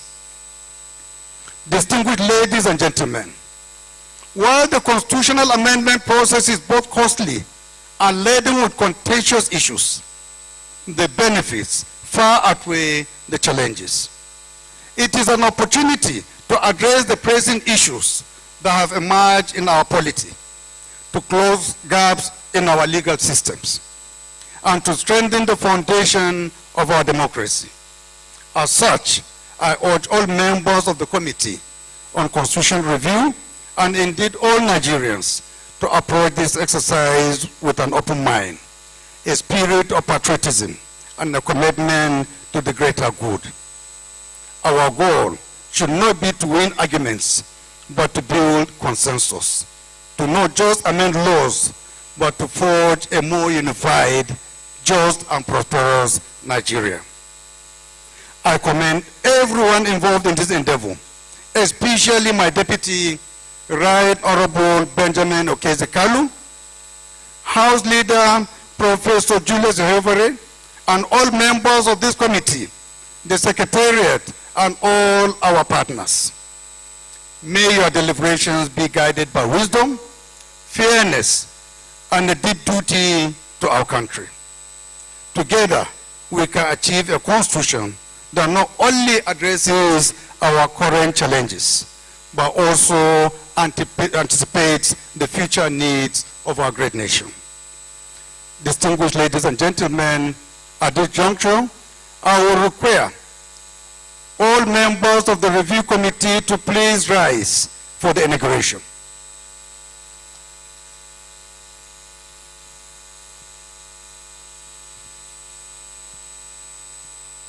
Distinguished ladies and gentlemen, it is my honor and pleasure to formally inaugurate the Committee on Constitutional Review of the 10th House of Representatives for the service of our nation. Thank you very much, as we pray that God may continue to bless the Federal Republic of Nigeria. Thank you very much.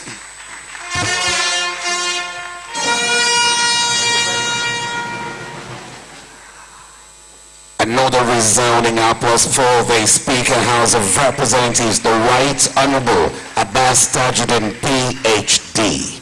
We appreciate you. He has gone ahead to inaugurate the House of Representatives Committee on Constitution Review, the 10th Assembly of the Federal Republic of Nigeria. I'd like to inform you first of all that the next will be the opportunity for Nigerians and Nigerians in the diaspora to lend their voice to what is happening here. And that is a segment, for me, the most critical segment and the most crucial one, and is all-inclusive. That is the citizens' engagement that will happen next. That's the next segment. As soon as the Speaker gets to his seat, we will please be glad to get the citizens' engagement started.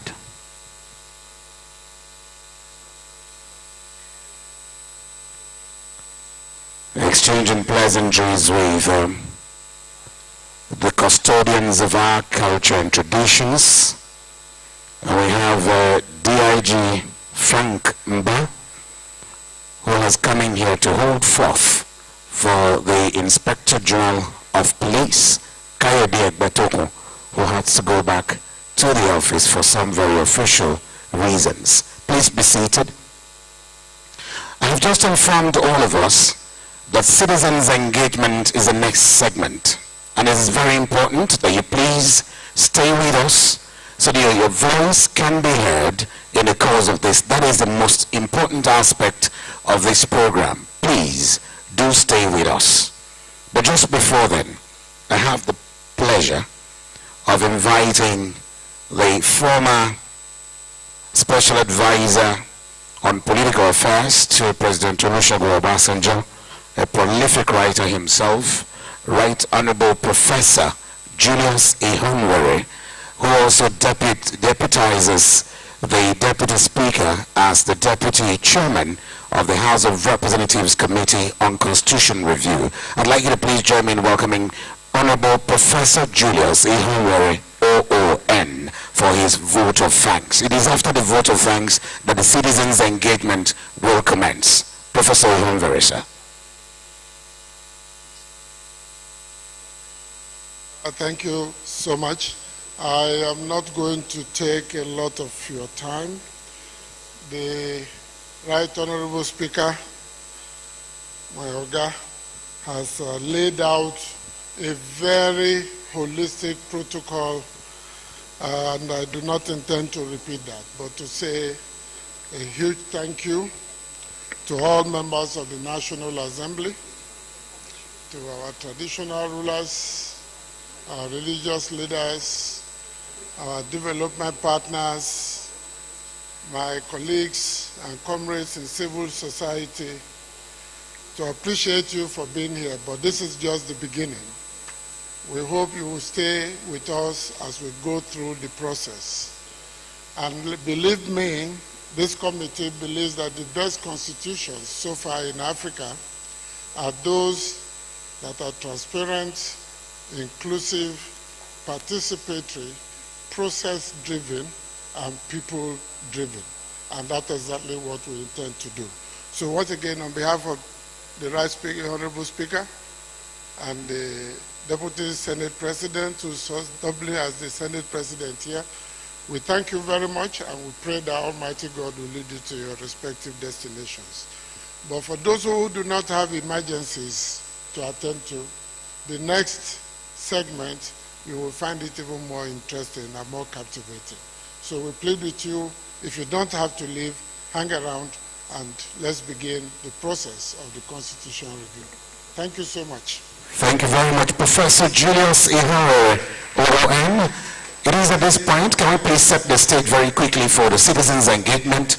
We have a few of you that will be invited here as our panelists. And of course, I'd like to start by inviting His Royal Majesty Professor Ochivihi, Professor James Ayate, CFR, the Tortiv, and Chairman, Benue State Council of Chiefs, to please take his seat on this stage. Can we please welcome His Royal Majesty Professor Ochivihi James Ayate, CFR. A warm round of applause for Tortiv, please. As he's making his way to the stage, I'd also like to invite the President, Nigerian Bar Association, Yakubu Mekio, SAN, to please join us here as well. Please, as I call your names, just honor us with your presence, their esteemed presence on stage, as we also invite Right Honorable Uche Onyeguocha to please join us here very quickly. Time is of the essence. Right Honorable Martin Amahule is the Speaker, River State House of Assembly. Please, we want you here. Can we have you, please? We have just the next 35 minutes to round up from here completely. So please tarry with us a while we get this done. And this is the opportunity and the segment that citizens of diverse professions would have a say. So please, tarry with us a while. Take your seats. We want your voice to be heard. Nigerians and Diaspora Representative is also here. Please, your voice can be heard in this segment as well. Let's do this very quickly, and we're going to be moving the podium so they can quickly take the stage.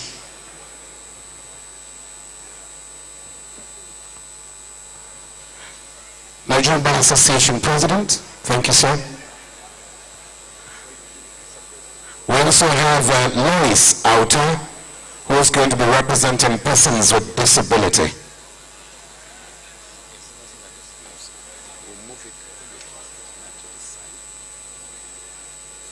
We need some hands.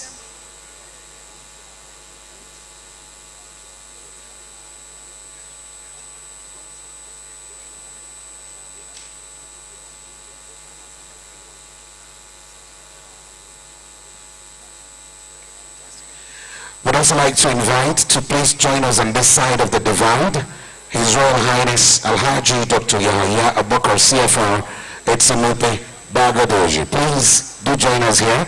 We also have, and he doubles as the Chairman, Niger State Council of Traditional Rulers, and Chairman Coordinating Committee, National Council of Traditional Rulers of Nigeria. Can we please welcome His Royal Highness Etsamupe Alhaji Dr. Yahya Abubakar CFR to join us here, please. Can we please get another seat very quickly? Please, if we have your attention, this, for all of us, is the most important aspect of this program, the citizens' engagement. Many thanks to PLAC, and many thanks to the UK International Development.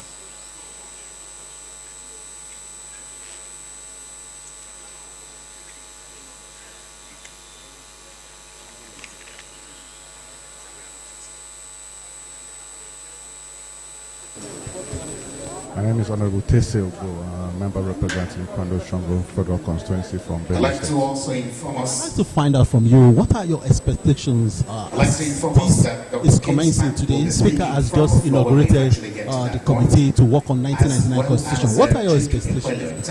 I mean, today, it's honestly, it's a glorious day for me. I listened to the Speaker's speech and I just felt really refreshing that for once we have a Speaker who is focused and committed, and who has clarity about what we need to achieve in this constitutional amendment process.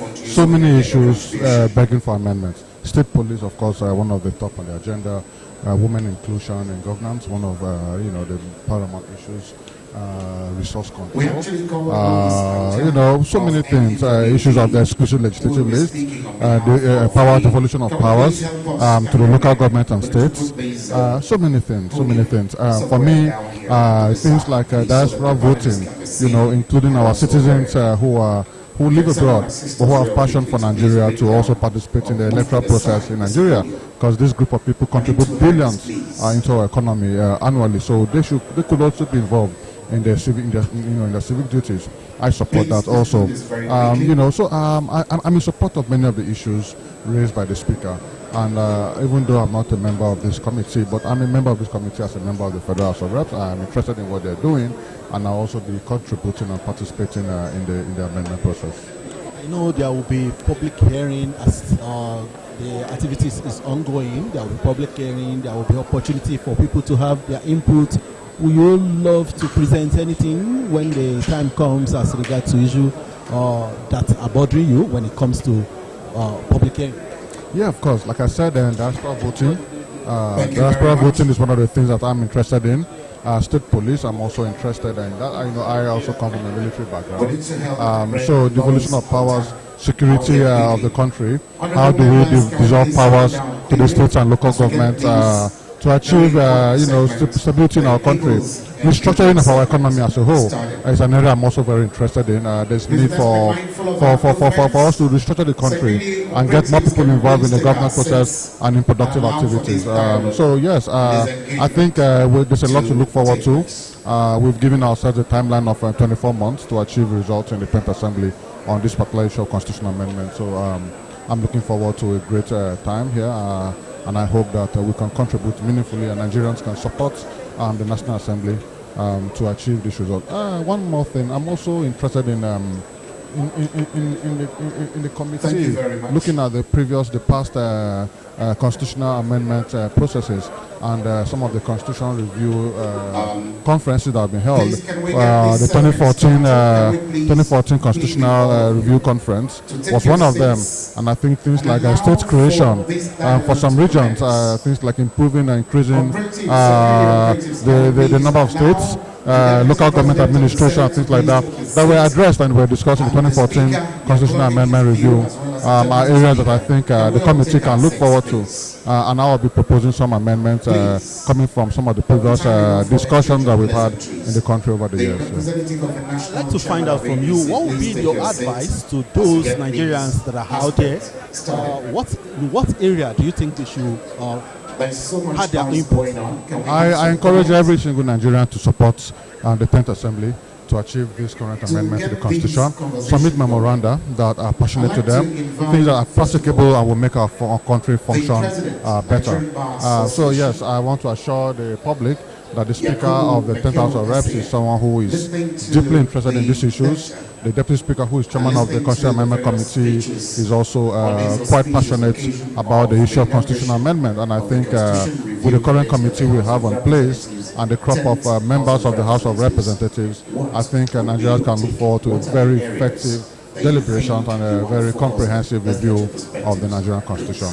Looking at the head of the committee, what can you say about Honorable Kalu? Do you think he has the capacity, Deputy Speaker, do you think he has the capacity to justify the expectations of Nigerians? See, one thing I've learned from the Deputy Speaker is passion. The man loves his job. The man has a passion for his job, and it's just very admirable to observe him when he's doing his job as a Deputy Speaker of the House of Reps. He was a former spokesperson of the House, and he has taken the passion, being the former spokesperson, now the Deputy Speaker. And then it's just a delight to have him chair this committee, and I have full confidence in his capacity and his passion for the job and to deliver a good constitutional amendment review. Tese Ugbo, I'm the member, House of Reps from Kwando Shengo Federal Constituency. I'm the Deputy Chairman of the Committee on Environment. Well, that's from the Deputy Chairman, Committee on Environment. I want us to go back to the House now and listen to the citizens' side of the activities. Well, till I come back, let me go. Subscribe and stay tuned. In perspective, the role of the Nigerian Bar Association to the people when it comes to the issues of law. And when we talk about the issues of law are all encompassing.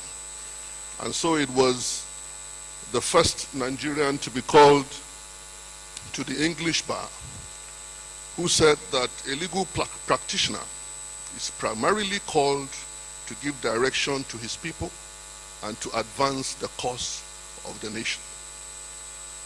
These are the primary responsibilities of lawyers. And it is in this context, and it is in this, from this perspective that I will speak with respect to the business that we've come to do, which is being started today, that is the constitutional review. Now, from the perspective of the Nigerian Bar Association, we are doing quite a lot in terms of the proposals that we have for constitutional review, and I'm grateful that my brother Ben Kalu has been quite receptive in all the things that we have done so far, and I just want to state that the Nigerian Bar Association will support this process. I mean, we would lend to this process all the resource that the Nigerian Bar Association has, and it does have quite a lot to offer in this respect. Now, we are concentrating on the justice sector mostly. Now, the review of the justice sector would necessarily entail talking about the judiciary. I'm happy with the efforts already made by the 10th National Assembly with respect to the review of the salaries and allowances of the judicial officers in this country. Of course, we are coming also with an additional request with respect to magistrates, the magistrates in the entire country. The magistracy is the place, they are the ones that do bulk of the work across the country. If you look at the volume of work undertaken by the magistrates, and yet the Constitution does not consider them as judicial officers. So even the laudable contribution or the amendments that we see happening to that sector of the country does not reckon with the magistrates. It's something also that would like the constitutional review to consider. I listened to the issue of the police.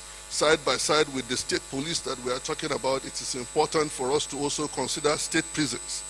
Because if you have state police, then the responsibility for the prisons, those who you put in prison for having committed one offense or the other, we have to be focused on what we need to achieve when we put them in prison. Do we put them in prison simply because they are outcast, or we want them reformed? And then who takes responsibility of all of that? I think that is also something that we need to look at. And I'm talking about correctional facilities here. So these are the things that we expect you to consider. But most importantly, I want us to dwell on the issues concerning the matters in chapter 2 of the Constitution, vis-a-vis chapter 4 of the Constitution. Those matters in chapter 2 that we say should not, that are non-justiciable, that is to say, you cannot question the activity of government, or you cannot hold government accountable with respect to those matters, for instance, security, health, and education, by perhaps going to court and raising a question as to the trust and the confidence that the Nigerian people have entrusted in those that are given the responsibility to lead the people through those constitutional offices. We cannot hold them into account by saying, look, these are the things that have been voted, for instance, in the issue of security. This much money has been given to you to use in order to provide security to the people of the country, to preserve lives and properties of the people of this country. We notice that so much money has been put into it, but as you all know, security situation is getting worse day by day in this country. And how is it that we, the people that have given you the responsibility, the trust to run the affairs of this country, cannot call you to account in that regard? And then so, if we cannot do that, then how is it that Section 4, that guarantees my right to life, would be of any meaning to me? What I mean to say is that if we cannot talk to you about security, and people go around, we have bandits all over the place, so much monies have been committed in the area of security, and we are not seeing results, we cannot ask questions in that respect.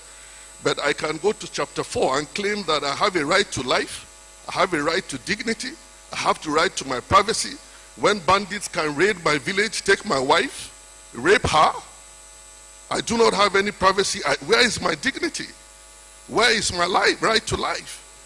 These are issues that we need to reconcile. And I have a suggestion in that regard. There is a legislation that we have, we seem to have jettisoned in the things that we do in regard this particular part of the Constitution. I'm talking about chapter 2 of the Constitution. I should round up. You know, when you call the NBA president to speak, that is not less than 6 feet tall. And I say that we have so much to talk about. I'm speaking on behalf of Nigerians. So the point I'm making here is that we have a legislation. The National Planning Act has a wonderful provision that provides a mechanism for us to achieve what we have in chapter 2 of the Constitution.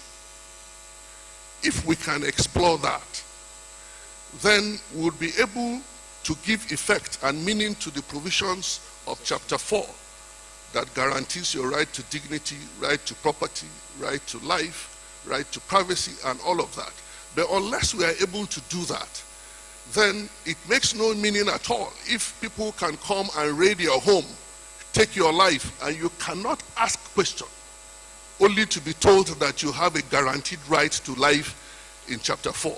Countries like India have done it, and we have seen that courts have now gone into those areas, and you can actually ask questions and hold government accountable with respect to these knotty issues, which of course are the very basis upon which justice will be delivered to the people.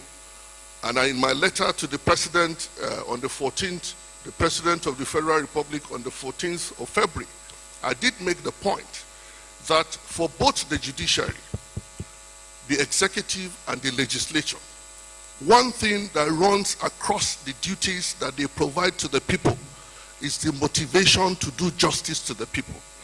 The judiciary must do justice, the executive must do justice.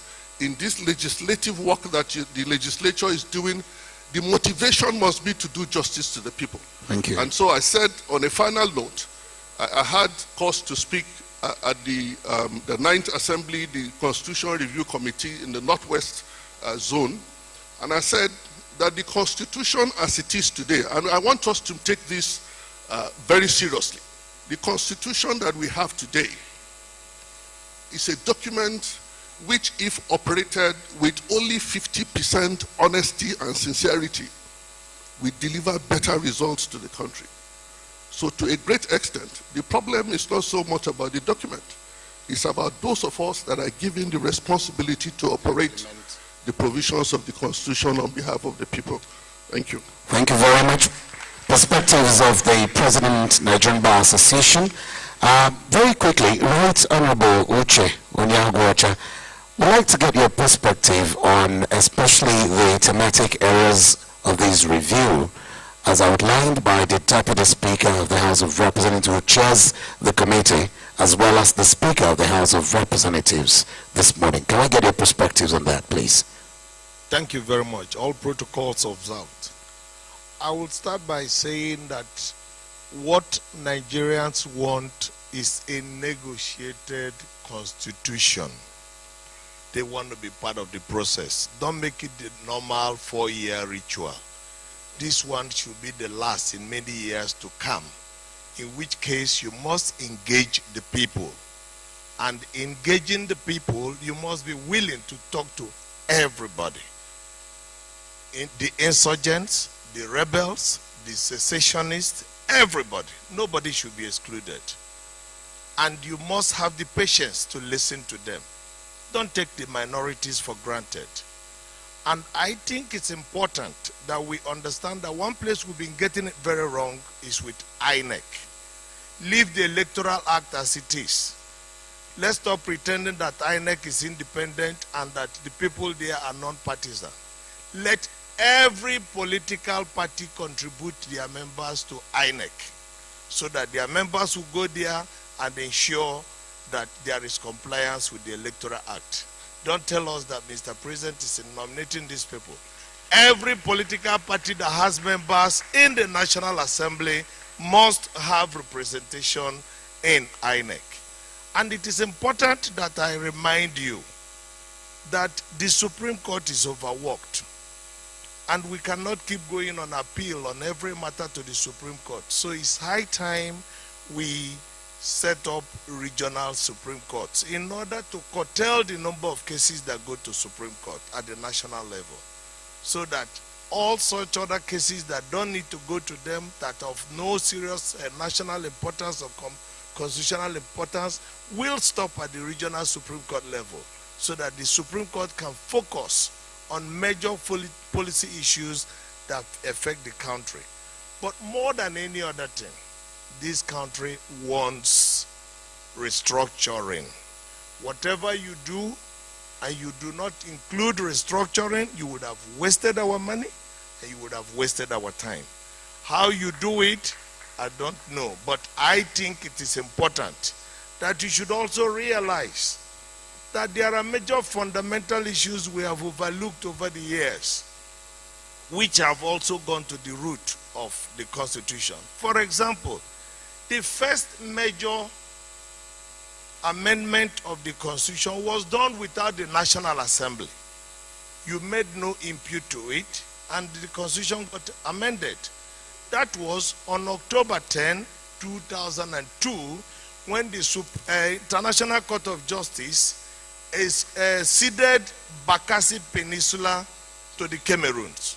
You have never done anything about it. a distance, an area of almost 800 square kilometers, got exceeded from Nigeria and added to Cameroon's since 2002. None of the processes of altering, like you prefer to do, and actually the reason you call it altering is because people are saying the National Assembly doesn't have the powers to amend the Constitution. So you are hiding under altering. But when you look at it in the real sense of it, I'll plead with you, if you have the strength to do it, consider enacting a Constitution Amendment Act, so that it will be a framework for you to invite people of different areas from across the country to join you in the process of looking at the Constitution. Do not consider it an erosion of your powers, that other people are being invited to share in this process. I believe that if we're able to do this and many more that others will reason with us, we'll go a long way in creating a constitution that Nigerians can truly call their own, as opposed to this section, this decree number 24 of 1999 by Abdul Salam Abubakar. Thank you. Thank you very much, Right Honorable Uche Onyeagwu-Ochadore. I'll come to you very quickly, Speaker, River State House of Assembly, Honorable Martins Amahule. It's been 10 years down the line. We'll talk about the independence and autonomy of state houses of assembly. And each time the National Assembly successively passes that and it becomes law, the state chief executive, governors particularly, have been against it. And state houses of assembly also toe the line of state executives, governors in particular. What's your take? Are you thinking along the line of ensuring that you have your autonomy? And of course, what other gray areas are there that you think that the State House of Assembly can also look at in the amendment of the Constitution or the review of the Constitution? Honorable Martins. Thank you very much. Mr. Speaker, distinguished ladies and gentlemen, let me begin by saying that the issue you have just raised is one that is of great concern to our speakers, is of great concern to Nigerians in general. We have three arms of government: the executive, the legislature, and the judiciary. It's important that separation of powers is truly allowed to play its course for our democracy to really be sustained. Strengthening institutions in this country is key. Undue interferences, either from the executive or from the judiciary, is indeed an anathema, is anachronistic, and shouldn't be allowed to continue. I must say, without any iota of contradiction, that all state houses of assembly will definitely be looking at true independence and autonomy. For us in River State, we have no other alternative. We have already passed our financial autonomy law. It's in place, and we insist that it must be implemented. And we are of the view too that local governments should be allowed to still have their full independence. I must say this because our local governments are at the grassroots level, and we need them to be strengthened. A situation where the Constitution has allowed for local governments and state chief executives will not allow elected people to be in office is a thing of worry for us, and I think it should be something that should concern, of course, all Nigerians. I want to appeal to the National Assembly to look into this matter. I believe that only elected people should occupy offices at our local government. The position of the chairman, councillor, they should be there. The era of caretaker committees should be outlawed by our constitution. It should be written in black and white that someone who has not been elected should not sit in the office of the chairman of a local government. In fact, we can go as far as legislating on how funds can go to this local government, such that when you have people at the helms of affairs of the local government who are not elected, they should not be given allocation. I do not think that allocation should be given to people who are merely appointed as against the provision of our constitution. We need to strengthen the third tier of government. We need to strengthen state legislatures. I also want to remark here a situation where our courts do interfere with legislative proceedings. You find a situation where the state legislature is looking at matters within its powers. We have the exclusive list, we have the concurrent list and the residual list. When a state legislature is legislating on a matter in the concurrent and residual list, while the process is still ongoing, it has not been concluded. There was no matter in court ab initio on that particular matter. You find that someone runs to court and gets an order and stops the state legislature from performing its constitutional duties. This is one thing that we also need to look at. It's a problem for us. And I believe that the independence, the autonomy of state legislatures is key. Whatever we need to do to strengthen the State House of Assembly, we need to do that. Because when the legislature is strong, when the legislature is not afraid of interferences from either the judiciary or the executive, they will be free to do their job. When the state legislature is weak, the results is bad governance, because there will be nobody there to checkmate the executive. We are the voice of the people, and as legislators, we believe that when we are fully empowered, when all those encumbrances to us exercising our powers as enshrined in the Constitution are removed, when we are protected, fully protected by law, I believe that it will enhance our democracy, and of course it will churn out good laws for our people, and of course help the citizens of our dear states. Thank you very much, Martin Zamahule, the Speaker, River State House of Assembly. I come to the, first of all, let me start with the Torative, Ochivihi, Professor James Ayatse, CFR. There's been this clamor for the traditional rulers to be given a place in the Constitution. And this clamor has come from diverse quarters over the years. That has not been done. We have this yet another privilege of having to go around the discussion around giving traditional rulers their pride of place in the Constitution of the Federal Republic of Nigeria. What's your take? What areas are you also looking at that you want to bring to the fore for the chairman of committee on the review of the Constitution and his deputy and members to be able to capture for further discussions and further conversations? Thank you very much. Let me appreciate the Honorable Speaker and follow due protocols because of time. Yes, you recall from history that before independence, traditional rulers had very clear roles in contributing to the development and unity and even security of this country. And there are different levels. And as you know, traditional rulers are the closest to the people in the society, and they live among their people. And therefore they know their challenges, they know their problems, and they are highly respected, and the people have confidence in them. So they have a role in terms of security, in terms of peace, in terms of unity. As an individual, traditional ruler, I have been invited several times to give talks, lectures on the role of traditional rulers in security, role of traditional rulers in national unity, role of traditional rulers in different aspects of national life.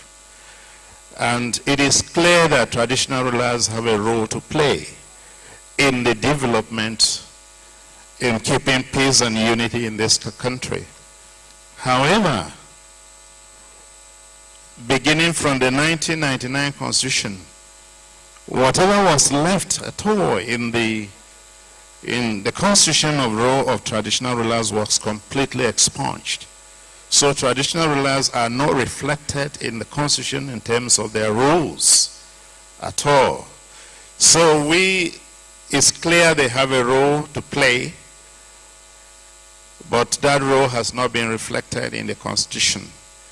And the time has come that something must be done in this constitutional review. This is another opportunity for traditional rulers to be properly reflected in the Constitution of the country. We have made, as a body, made effort in the past, made representation to the National Assembly during previous reviews, and nothing was done. We believe that this effort, this is providing yet another opportunity, and I appeal to the National Assembly at this time to take a bold step, courageous step to insert in the Constitution the role of traditional rulers. Yes, advisory roles. Yes, roles of mobilization. Yes, roles of supporting government, because we live with the people and we are effective in disseminating the policies and actions of government, and therefore supporting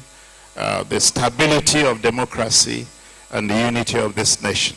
But more than that, these roles have to be properly reflected in the Constitution of the Federal Republic of Nigeria. We do suggest that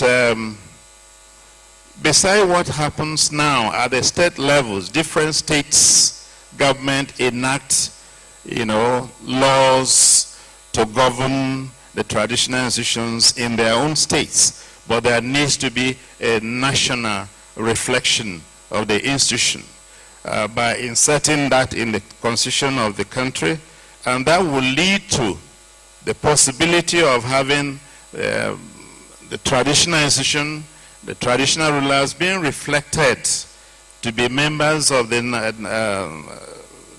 National Council of States that does advisory role, gives advisory roles and to government, and the selection can be made, or maybe 3 per political zone, to be part there to advise government. At the national level, there also can be a National Council of Traditional Rulers. The president of this nation can be a member and sit with this group of traditional rulers that are mainly chairmen of councils of different states, and be able to share the challenges and problems of government, and these people can take it down to the grassroots to share, and that will help in understanding policies and challenges of government and mobilizing people to support the government and the different policies and plans of government. And at the state level, we have the same body, and then at the local government level, we have the same body, and that will be useful in helping security challenges that we are facing right now in this country. The traditional rulers, since they are very close to the people, they know the criminal elements that live amongst them. And if they are given a role and empowered, that can very effectively address the situation, the security situation of this country. Working together with the established apparatus, will be able to effectively contribute even to national security. So I believe they have a role, and once there is legislation to, insert them in the Constitution and give specific rules, they will be more effective in performing best functions. I need to use also this opportunity to lend a voice to state police. We believe that with the level of security challenges we're having now, to have somebody centrally commanding in Abuja over the entire diverse country may not be effective. So we believe that state governors should be given the instrument for establishment of state police, and as traditional rulers living in the communities, the state police be more effective in policing, the police working with the traditional rulers in community policing. That would be effective in dealing with criminality and be able to nip all these security challenges at the bud. Thank you, sir. And therefore, I support that. And lastly, I want to lend my voice to restructuring. Whatever meaning is taken, it is important that what this country, the way it is now, needs to be restructured to make it more effective and to make it more, to meet the needs of the people. Restructuring is important. Thank you very much. Thank you very much, Your Royal Majesty Ochivihi, Professor James Oyatsi, CFR Tortiv. We move on quickly. I was actually listening with rapt attention to also get your take on the arbitrary removal of traditional rulers by state governors. That I did not hear. I don't know if that becomes a thing of concern to the traditional institution in Nigeria. I'd like to quickly throw this to the Etsunope, His Royal Highness Alhaji Dr. Yahya Abubakar, CFR, to please shed some light on your thoughts on these aspects of the arbitrary removal of traditional rulers, even when it is a heritage thing. What's your take, sir, the Etsunope? Thank you very much. And you have just 5 minutes, if you don't mind, just like every other person. Thank you very much, the MC. And I just want to say, distinguished audience, especially Your Excellencies, the Deputy Senate President, and Your Excellency, the Right Honorable Speaker, and also the Deputy Speaker, and all the members of this committee. I just want to thank you immensely for this occasion and for the invitation extended to me to be here physically, and also to appreciate and commend the authorities by establishing this committee headed by the Right Honorable Benjamin Kalu to carry out this very, very significant exercise of reviewing our Constitution 1999. My colleague Totiv has already given the significance and importance and the role our institution is supposed to be playing from time to time. And we observe that right from the previous constitutions, these institutions have been well recognized and carried along in the governance of this country up to 1979 Constitution. However, the 1999 Constitution accidentally, either deliberately or otherwise, expunged the duties or the roles of the institution and remove it back to the residual schedule, which actually is telling. I just came back from cold region. I traveled to US, I came back a few days ago. So, please excuse me. You discover that the 1999 Constitution actually expunged our duties, then took it to residual schedule, which didn't give us any legal instrument to operate.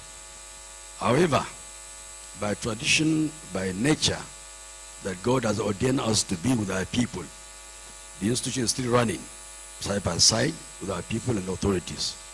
We attend to so many cases, so many crises, and we observed in the history, only at the 11th hour, when things are very bad, then the people in government will start calling for transitional institution. Come and help us, come and do this, come and do that. So we don't want that aspect to continue like that. We want to have legal instrument in our constitution that will give us the opportunity to exercise certain authority in issues like, local issues, domestic issues. From time to time, even without our being included or being given those powers in the constitution, we still attend to all sort of crises coming out from our people. We still listen to them. And what the MCs wanted me to talk about that sudden removal or dethronement of traditional rulers without any cause to whatever. Things are happening so bad. We, in the institution, we have history, we have culture, we have customs. And we have even the way and manners a traditional ruler can be enthroned. They are what we call kingmakers, either 5, 7, 9, 11 or and up. These kingmakers, they usually sit and deliberate on who can be their king, next king, after the demise of the existing king. So these kingmakers, they are deep in the history. They know who is who in the community, so they sit down and deliberate. Some even consult their oracles to see who is the best candidate out of those contested. So we believe when any traditional ruler commits any offense, you should go through that process again, the procedure of electing or enthroning a traditional ruler, and dethroning him should also go through the same process. Whatever he has done should be passed to these kingmakers. And for there and then, the kingmakers can recommend to the authority that be, either state government or federal government. And we believe strongly if this is done, because certain removal are highly political and biased, which is not supposed to be. And then it degrades the institution to the barest level, which will not give us the command and respect we have from people. You are just appoint a traditional ruler today, and by the fact that he doesn't maybe favor your party or anything, political party, so is removed. And then, for sure, we don't have that total control, total power on our people to say, okay, you must vote so party. No. Because we are talking about democracy. Democracy, people should decide who they want to vote for, and not us to enforce whatever. But we discover that in this present day political exercises, you see governors or authorities fighting head on with traditional that why didn't he support? Why didn't he tell his people to support my candidate or whatever? That is very, very bad. It's very wrong. Thank you. We appeal to this committee to see that those rules and regulations guarding the enthronement and dethronement of a traditional ruler is followed to the core, according to our customs and tradition. Thank you. The kingmakers are there. They always sit to decide on who to be the king. So if you have to remove this king also, please let us go through the kingmakers and let them decide and recommend the removal or enthronement of any king, inshallah. So, and also, as I said, I pray Almighty God to guide this committee along, through the exercises. It's a very, very important exercise, very significant to our country, to the peace. And all the suggestions made, like restructuring, like police, community policing, state police, and any other suggestion made, please look at them critically. Observe the fears, like the state police. The fears are that if they allow the governors to establish state police, they will commandeer them during elections. Okay, so what? Because we believe for any challenge you have or for any problems you have, you ask yourself, so what? Then from those so what, you'll be able to get solution to whatever crisis you are so much afraid of. So we believe that if state police is being established, considering our security threats we're having here and there, we'll go a long way to understanding the people and also policing our people very, very closely. And we believe the transitional institution will come very, very handy in this aspect of state policing. Thank you very much, Your Royal Highness, the Itinupe. Thank you for your thoughts. The fear in many quarters about state policing has been the aspect that they will be directly under the supervision of the chief executives of states, and that could also mean that they'll use that against their political opponents or political enemies, so to speak.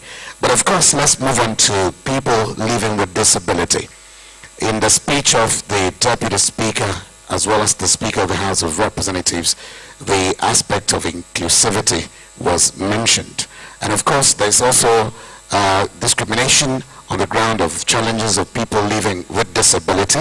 You also talked about inclusivity, and of course, what areas do you think that the Constitution of the Federal Government of Nigeria would, as planning on amendment, should be able to carry you along? What aspects? Yeah, that's a very good question. Please permit me to sit on already established protocol. My name is Lois Auta, and I'm representing persons with disabilities. According to United Nations terminology, we are addressed as persons with disabilities, not persons living with disabilities. That being said, I was happy when the speaker mentioned persons with disabilities are going to be part of the constitutional amendment. That is inclusion. But I wonder how it will be done when we don't have a lawmaker with disability in the National Assembly. Do we have?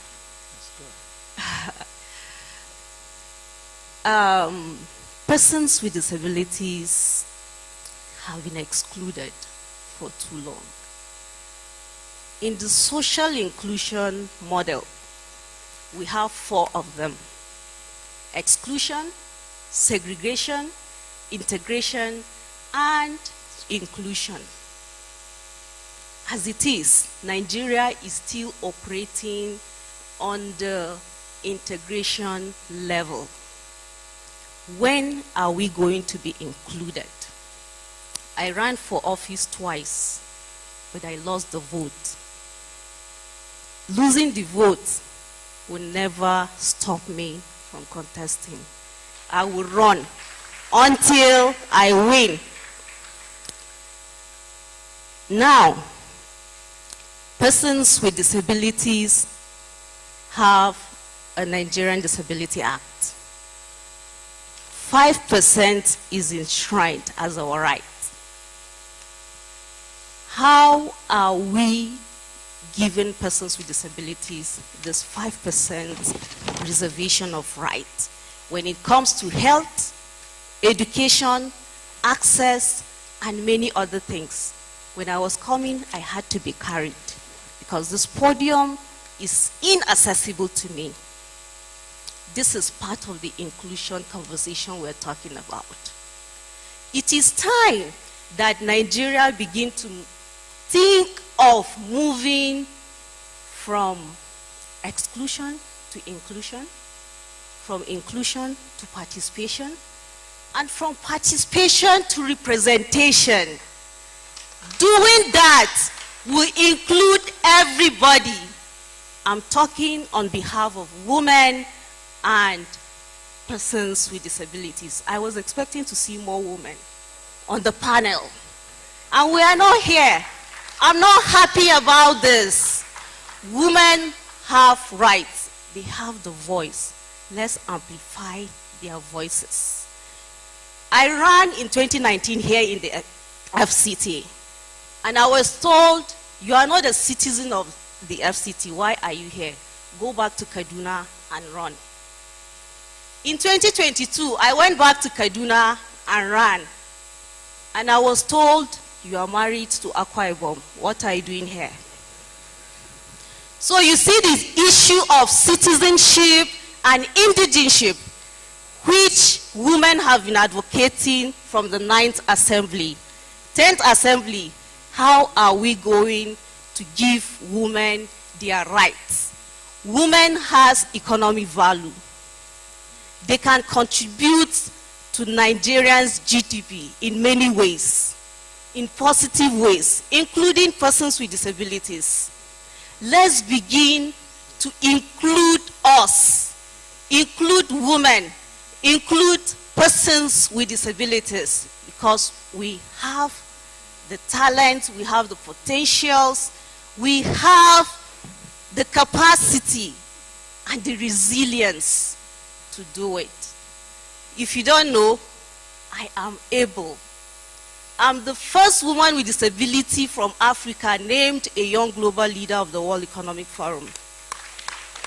the first woman with disability that ran with 4,080 candidates in 2019. I was at the polls, but I was not given my rights.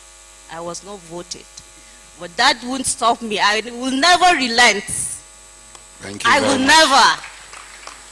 So this constitutional review, please include us. Include women issues, include persons with disabilities. Doing that, citizens of this country. And as we all know, women with disabilities are triple jeopardized. First, as a woman, secondly, as a woman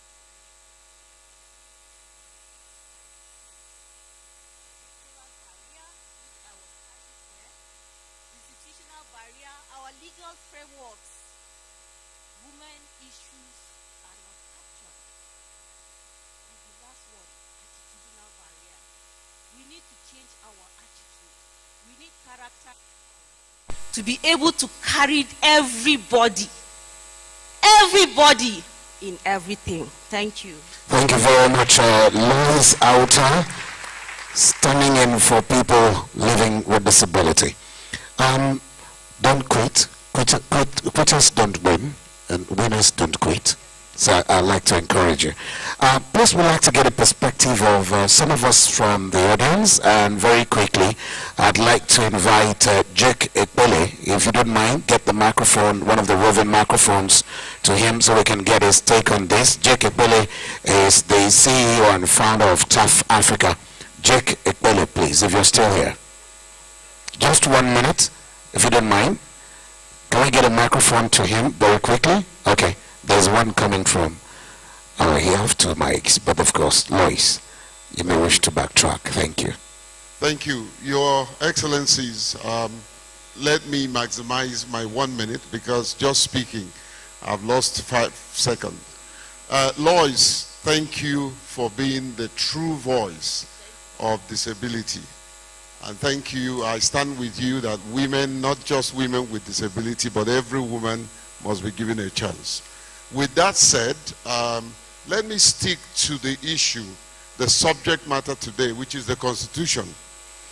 If you take a cursory look at the Constitution, there are minor mention of persons with disability issues. In all of the section, I don't need an IQ of a mushroom to know that. I don't need to be a lawyer to know that. But I've taken my time and look at the entire document. It is a document that is highly exclusive and exclusion of persons with disability, as though we don't exist.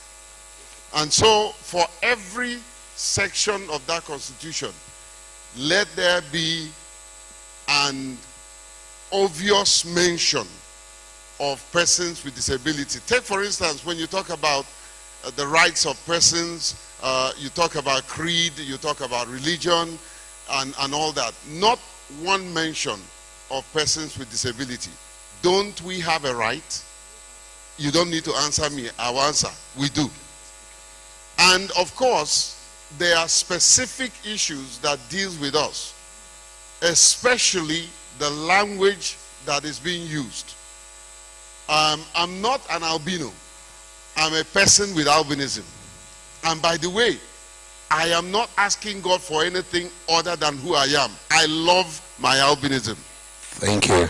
So with that said, we will work with the committee. I am thankful to the speaker for showing himself truly an inclusive speaker. And we will work with the committee. And Lois, we don't need to ask for inclusion. You've already been included. So we must be included in the process, and we will, Lois and I and others, we will give the committee a concrete position paper. Thank you. That will outline all of our issues, and hopefully it will be done. Thank you. Thank you very much. Please, let's restrict ourselves to the 1 minute and keep protocols as much as you can because of time. I'd like to invite the representative of Nigerians in diaspora. Kinsman, please come, let's get your thoughts on the proposed review of the Constitution. You may speak from the floor there. Can we get the microphone to him? Where is the mic, please? Okay, I'll rather give you mine. Let's quickly do this with some dispatch. Thank you. Distinguished the Honorable Speaker, protocol existed already. I have to stand on that.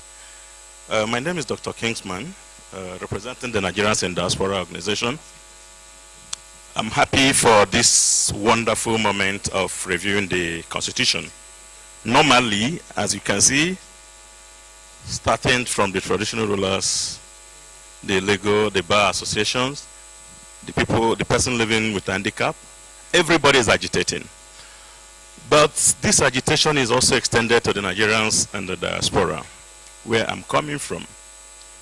You see, from the beginning of today's event, a lot of speakers have come on podium to speak, and nobody mentioned of these strong citizens living outside our shores in every aspect. I would like us to use this opportunity to harness what we have in the diaspora. We know it. It shouldn't be only when we need funding. It shouldn't be only when we need assistance from people in the hospital, sending money for remittance, paying house rent, that we call people in the diaspora. We have about more than 20 million of us living there. Even the Deputy Speaker is one of us. And a lot of us are here, and chairs of committees. So please, let us carry ourselves along, because our members there are not happy the way we are being excluded in every aspect of things, except in fund repatriation. Thank you very much. Thank you very much indeed. At this point, Your Excellency, Mr. Speaker, sir, Your Excellency, the Deputy Senate President and the Chairman of the committee, we would like to crave your indulgence to see if there's one woman to add to Lois who has a comment to make, 1 minute comment. So we have one woman who would make a comment, 1 minute. Don't fall my hand. Well, very quickly. The speaker is going. Yes, Eugenia, the panelists here are of the opinion that we take 2 women and not one. The speaker Please, for inclusivity. overruled me, and therefore I'm going to speak to 1 woman. Being gender sensitive. I apologize to the panel, but I'm a woman and I would love 5 women if you ask me, but we're going to give it to only 1 woman at this point. All right, thank you. Right. That works. There you go, madam. Please do us the honor, introduce yourself and perhaps the institution you represent, and just go ahead. 1 minute. I beg to stand on the existing protocol, please. Put the mic close to you so we can hear you. Yeah. What is happening today is really a welcome idea. But what I want us to be doing, I want to be fast about it. What I want us to be doing is that anytime we have programs like this, we should include, at least we have like 5 men. We should include like 3 women, so that we will feel that we are being carried along. We feel neglected, and that is why we're having problems. Some of us can contribute immensely to the progress and development of this country. We are not here to come and sit and watch people talking. Like, the arrangement was not really the best, because the lady even pointed out when she came up and said we should be included. We are pleading to our leaders that they should please think about us and give us opportunity. It's not all of us that is bad or we don't know what we're supposed to do. We have the interest, because when we talk to our children, we are more closer to the children, to the youths, and whatever we imbibe in them, it will be what will be brought out, because you start from the home. Mothers are very, very essential in the setup of the family.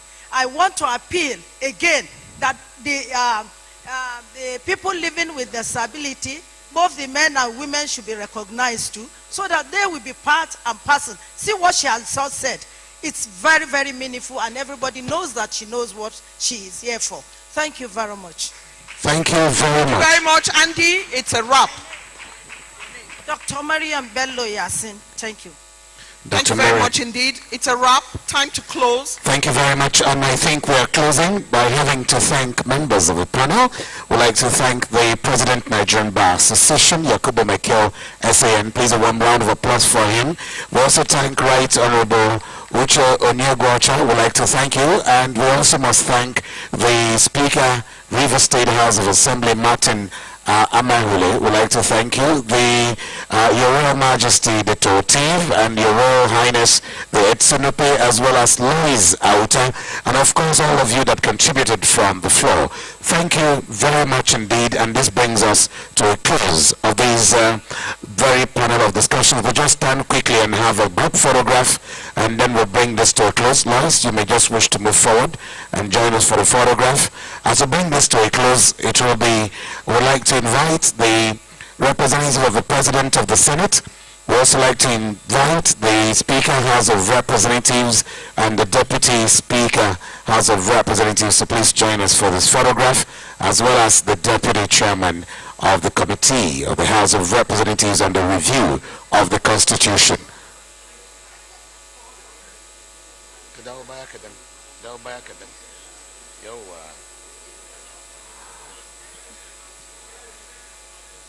The Deputy Majority Whip of the Senate should also, rather House of Reps, should please join us. Yes.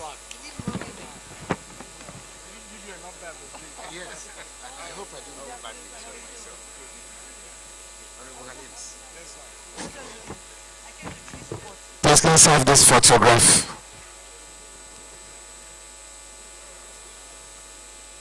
The Minority Leader is joining us quickly. Minority Leader, House of Reps, Honorable Chinda.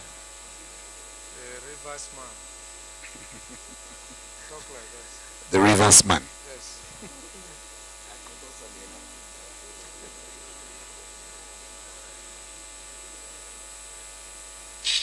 We thank you very much. We'll take the national anthem from here just as we bring this to a close.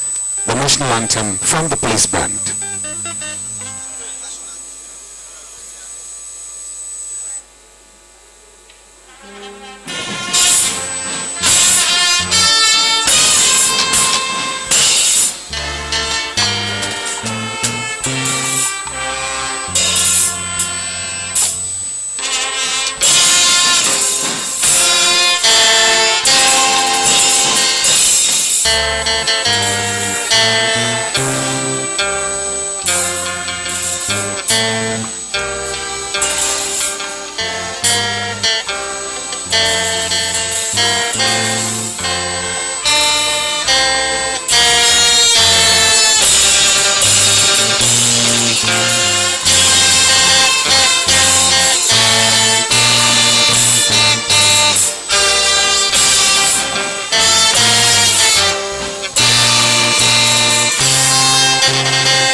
Thank you very much on behalf of my aunt and Queen of Ethiopia, Eugenia Abu.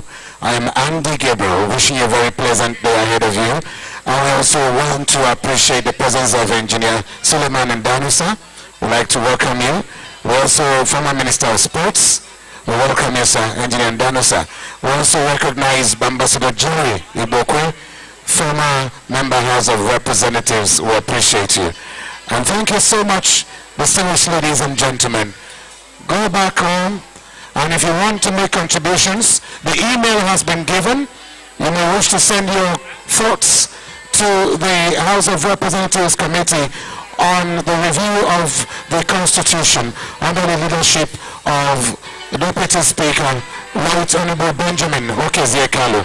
On behalf of everyone, we wish you a very pleasant day. Plaque, thank you so much for your contribution and sponsoring this program, as well as the United Kingdom International Development. Thank you very much.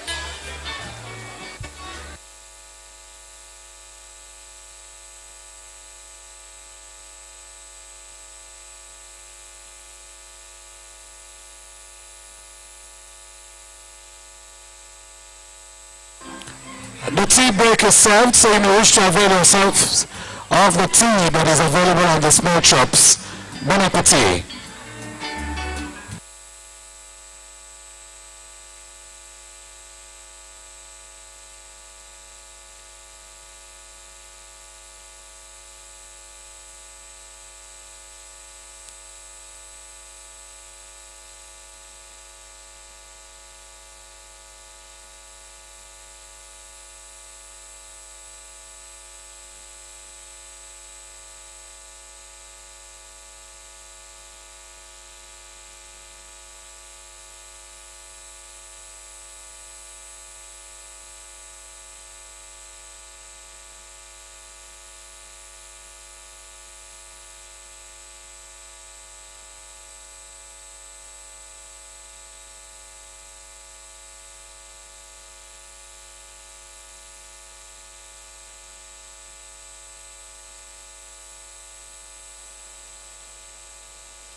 You are on live to GTV Africa from Transcorp Hilton in Abuja.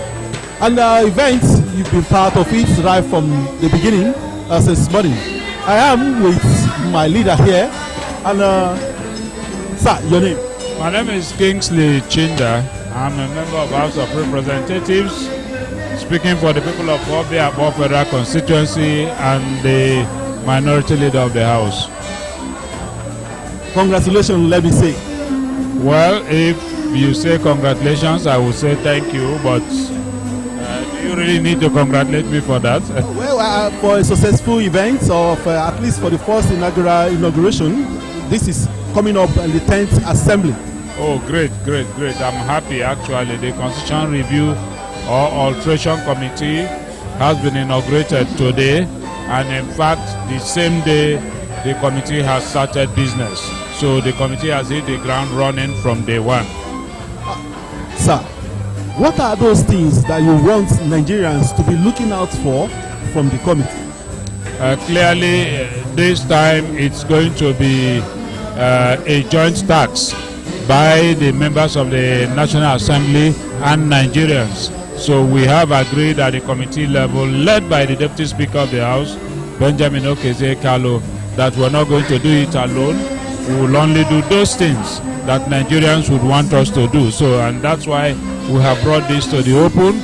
We have opened up the discussions. The websites are already running from today so that people can make their input, not only those within Abuja. Wherever you are, you can drop your proposal for amendment of the Constitution. We will look at it. And then when we have the opportunity of going around the zones or the constituencies, perhaps you also have the opportunity of having to speak at such a forum. Who are other people that you think they should get set Many people are talking about security. What of side of economy? Economy is uppermost. Like I always say, Section 4 of the Constitution clearly states that the responsibility, primary duty of every government in Nigeria is to ensure that the people are secured, are protected, and that the economy is good for them to live a happy life. So for every government, security and economy are the primary purpose. Honorable, I don't want to take much of your time, but give a charge to the committee members. Well, firstly, I would say that this tax is a Herculean one. The responsibility is huge.